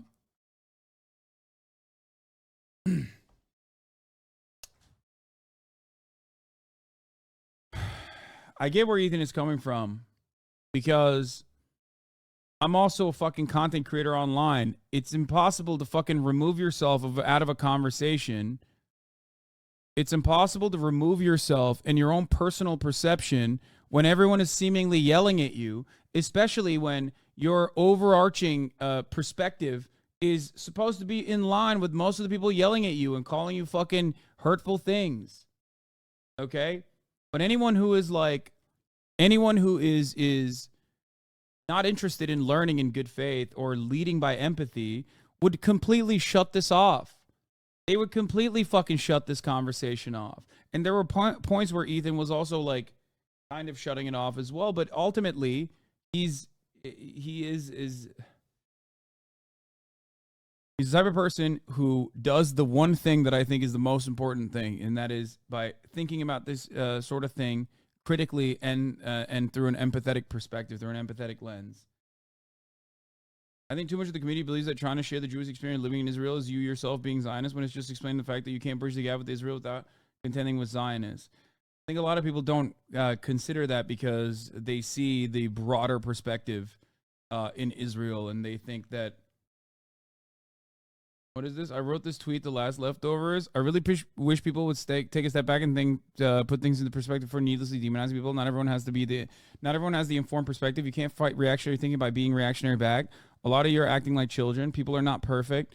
And I'm very certain most of you had bad, if not terrible, reactionary takes in the past. What changed your mind? Was it someone dunking on you on Twitter, or was it someone explaining things to you calmly without personal attacks? In the words of late Michael Brooks, be kind to people, be ruthless to systems. You are no benefit to the left if you can't give those who are uninformed the dignity of being able to change. Actually, I'm not done. One thing you might have forgotten, no one is immune to propaganda. Do not act like you're above it. Treat people who have fallen for right-wing propaganda, but show capacity to change with empathy. I think a lot of people immediately... Can't y'all separate a criticism about a specific issue from criticizing your entire being? Yeah, I don't think you guys understand. Okay? I don't think you get it, because you rarely ever are in the spotlight in a similar fashion, in a negative fashion. I get it, because I am ultimately all the time. I'm in the spotlight in a negative way regularly. Sucks.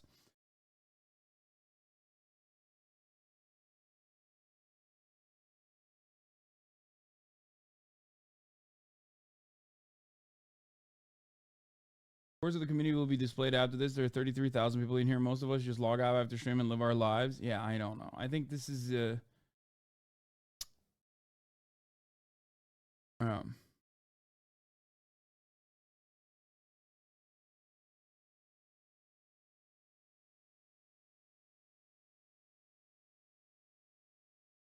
mean you don't like being called homosabi? Oh yeah, it's my fucking favorite that like every bad faith piece of shit online is literally saying I love terrorism and I'm homosabi and whatnot. Okay, I like Ethan. I don't think he meant anything bad from the River to Sea discussion. I think he deals with a lot of internal struggle because of recent conflict. He's a good person. I'll try to explain it this way. Jewish people internationally are basically split into two camps, Zionists and anti-Zionists. Anti-Zionists mostly don't consider it problematic.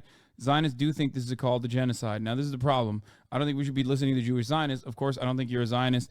That the very fact that you considered a one-state solution really shows me your goodwill. So conceding on this to this basically a concession to the Zionists, we can't do that. just a point that we can't concede on. People are just inflamed because of the brutality of, so they're exploding with anger. You basically just hit a landmine in the wrong place at the wrong time. Also, please, guys, stop disparaging a guy who's trying to understand the conflict from our perspective. He actually shifted his views several times in the face of opposition. All love to Ethan. I think you're a greatly empathetic person. Thank you. Exactly. Like, there's a difference between someone in bad faith being like, this makes Jewish people feel bad, and then there are like personally fucking they're personally like Zionists who are like, trying to mask their perspective versus Ethan. Ethan did make one good point though. I do agree with him that whenever you two talk, it does feel like, to me at least, you just brush past what he's saying and dismiss what he's saying as a delusion. I just know personally it sucks talking to someone who doesn't recognize what anything you say, even if the thing you may be saying is wildly incorrect. What do you okay, this is important for me to understand. What should I do? How can I not do that? I don't think I'm doing that at all.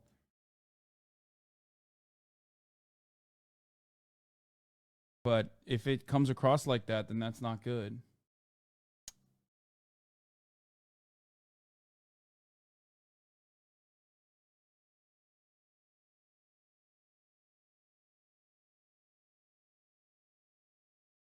Factually incorrect. You made it clear multiple times. I mean, I don't know.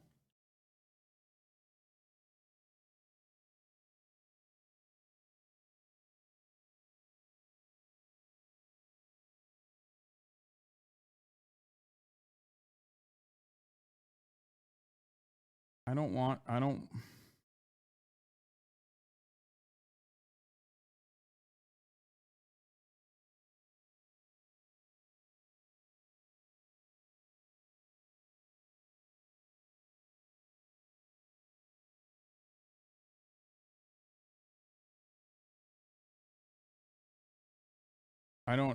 What do you haven't replied. What have I done? What should I have done?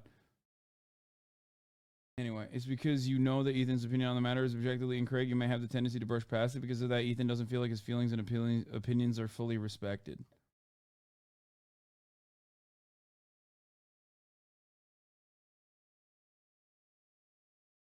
I don't want to... Look, this is not a debate. I don't want to have a debate. Okay? Ethan is my friend. I think he's an empathetic person. And I hope that that is clear. No one... Like, changing your perspective on an issue that is, like, near and dear to your fucking heart is virtually impossible. It's one of the hardest things you can do. I will forever have respect for him for doing that on his own, okay? Everything that people say cynically he did to, like, win favors with a larger crowd, fuck that. He did it on his own. Yes, you want to know why I know he did it on his own? Okay? Want to know why I know he did it on his own? Because look at the situation. He has family in Israel. He is absolutely shaped, like his worldview is shaped by this experience. And instead of just like writing off every single thing that people have said and very comfortably finding himself in the bosom of like Zionist sentiment, which he could have just as easily done. He could have just turned around and been like, yeah, fuck this shit. I'm scared. These people are being anti-Semitic. And there is a lot of anti-Semitism that increases in times like this. That much is absolutely true. Instead of fucking turning around and being like, fuck that, he's like trying to tackle it head on and go through the internal conflict, that internal struggle that he feels with his own personal experience, with his own personal worldview and his morality and the way that he sees it from what he perceives as a completely hostile audience. Like Ethan kept repeatedly saying that he was talking about how broader Jewish community thinks across the world from the river to sea. It is literally true. A vast majority of Jews across the world believe the saying is anti-Semitic. There's no debating that. I know, but you know, it just doesn't. It doesn't. Ultimately, like I want the broad majority of Jewish people to not think that, because that's why I'm doing what I'm doing. You know what I mean? Like I want people to understand that that's not an appropriate thing to feel, and it's coming from. It's coming from a place of one, unjust fears. Obviously, the notion that like giving emancipation or freedom to Palestinians will lead to the evisceration of Jewish people. Okay, and it's also coming from a place of like, oh, it was the Hamas thing that he showed as well. I guess that's possibly another thing. Anyway, where the fuck were we? I can't believe I didn't even watch a single goddamn video. so far.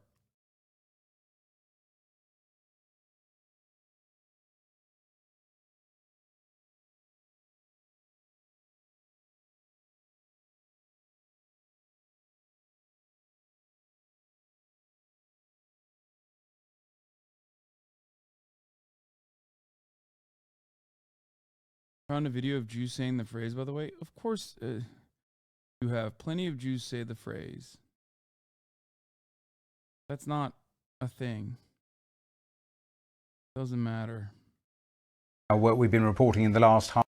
Fucked up big time. You guys are friends. Shit's complicated, but we put in the work for friends. People shitting on him for you to try, and for you for trying is dumb. You fucked up big time? Wait, what do you mean?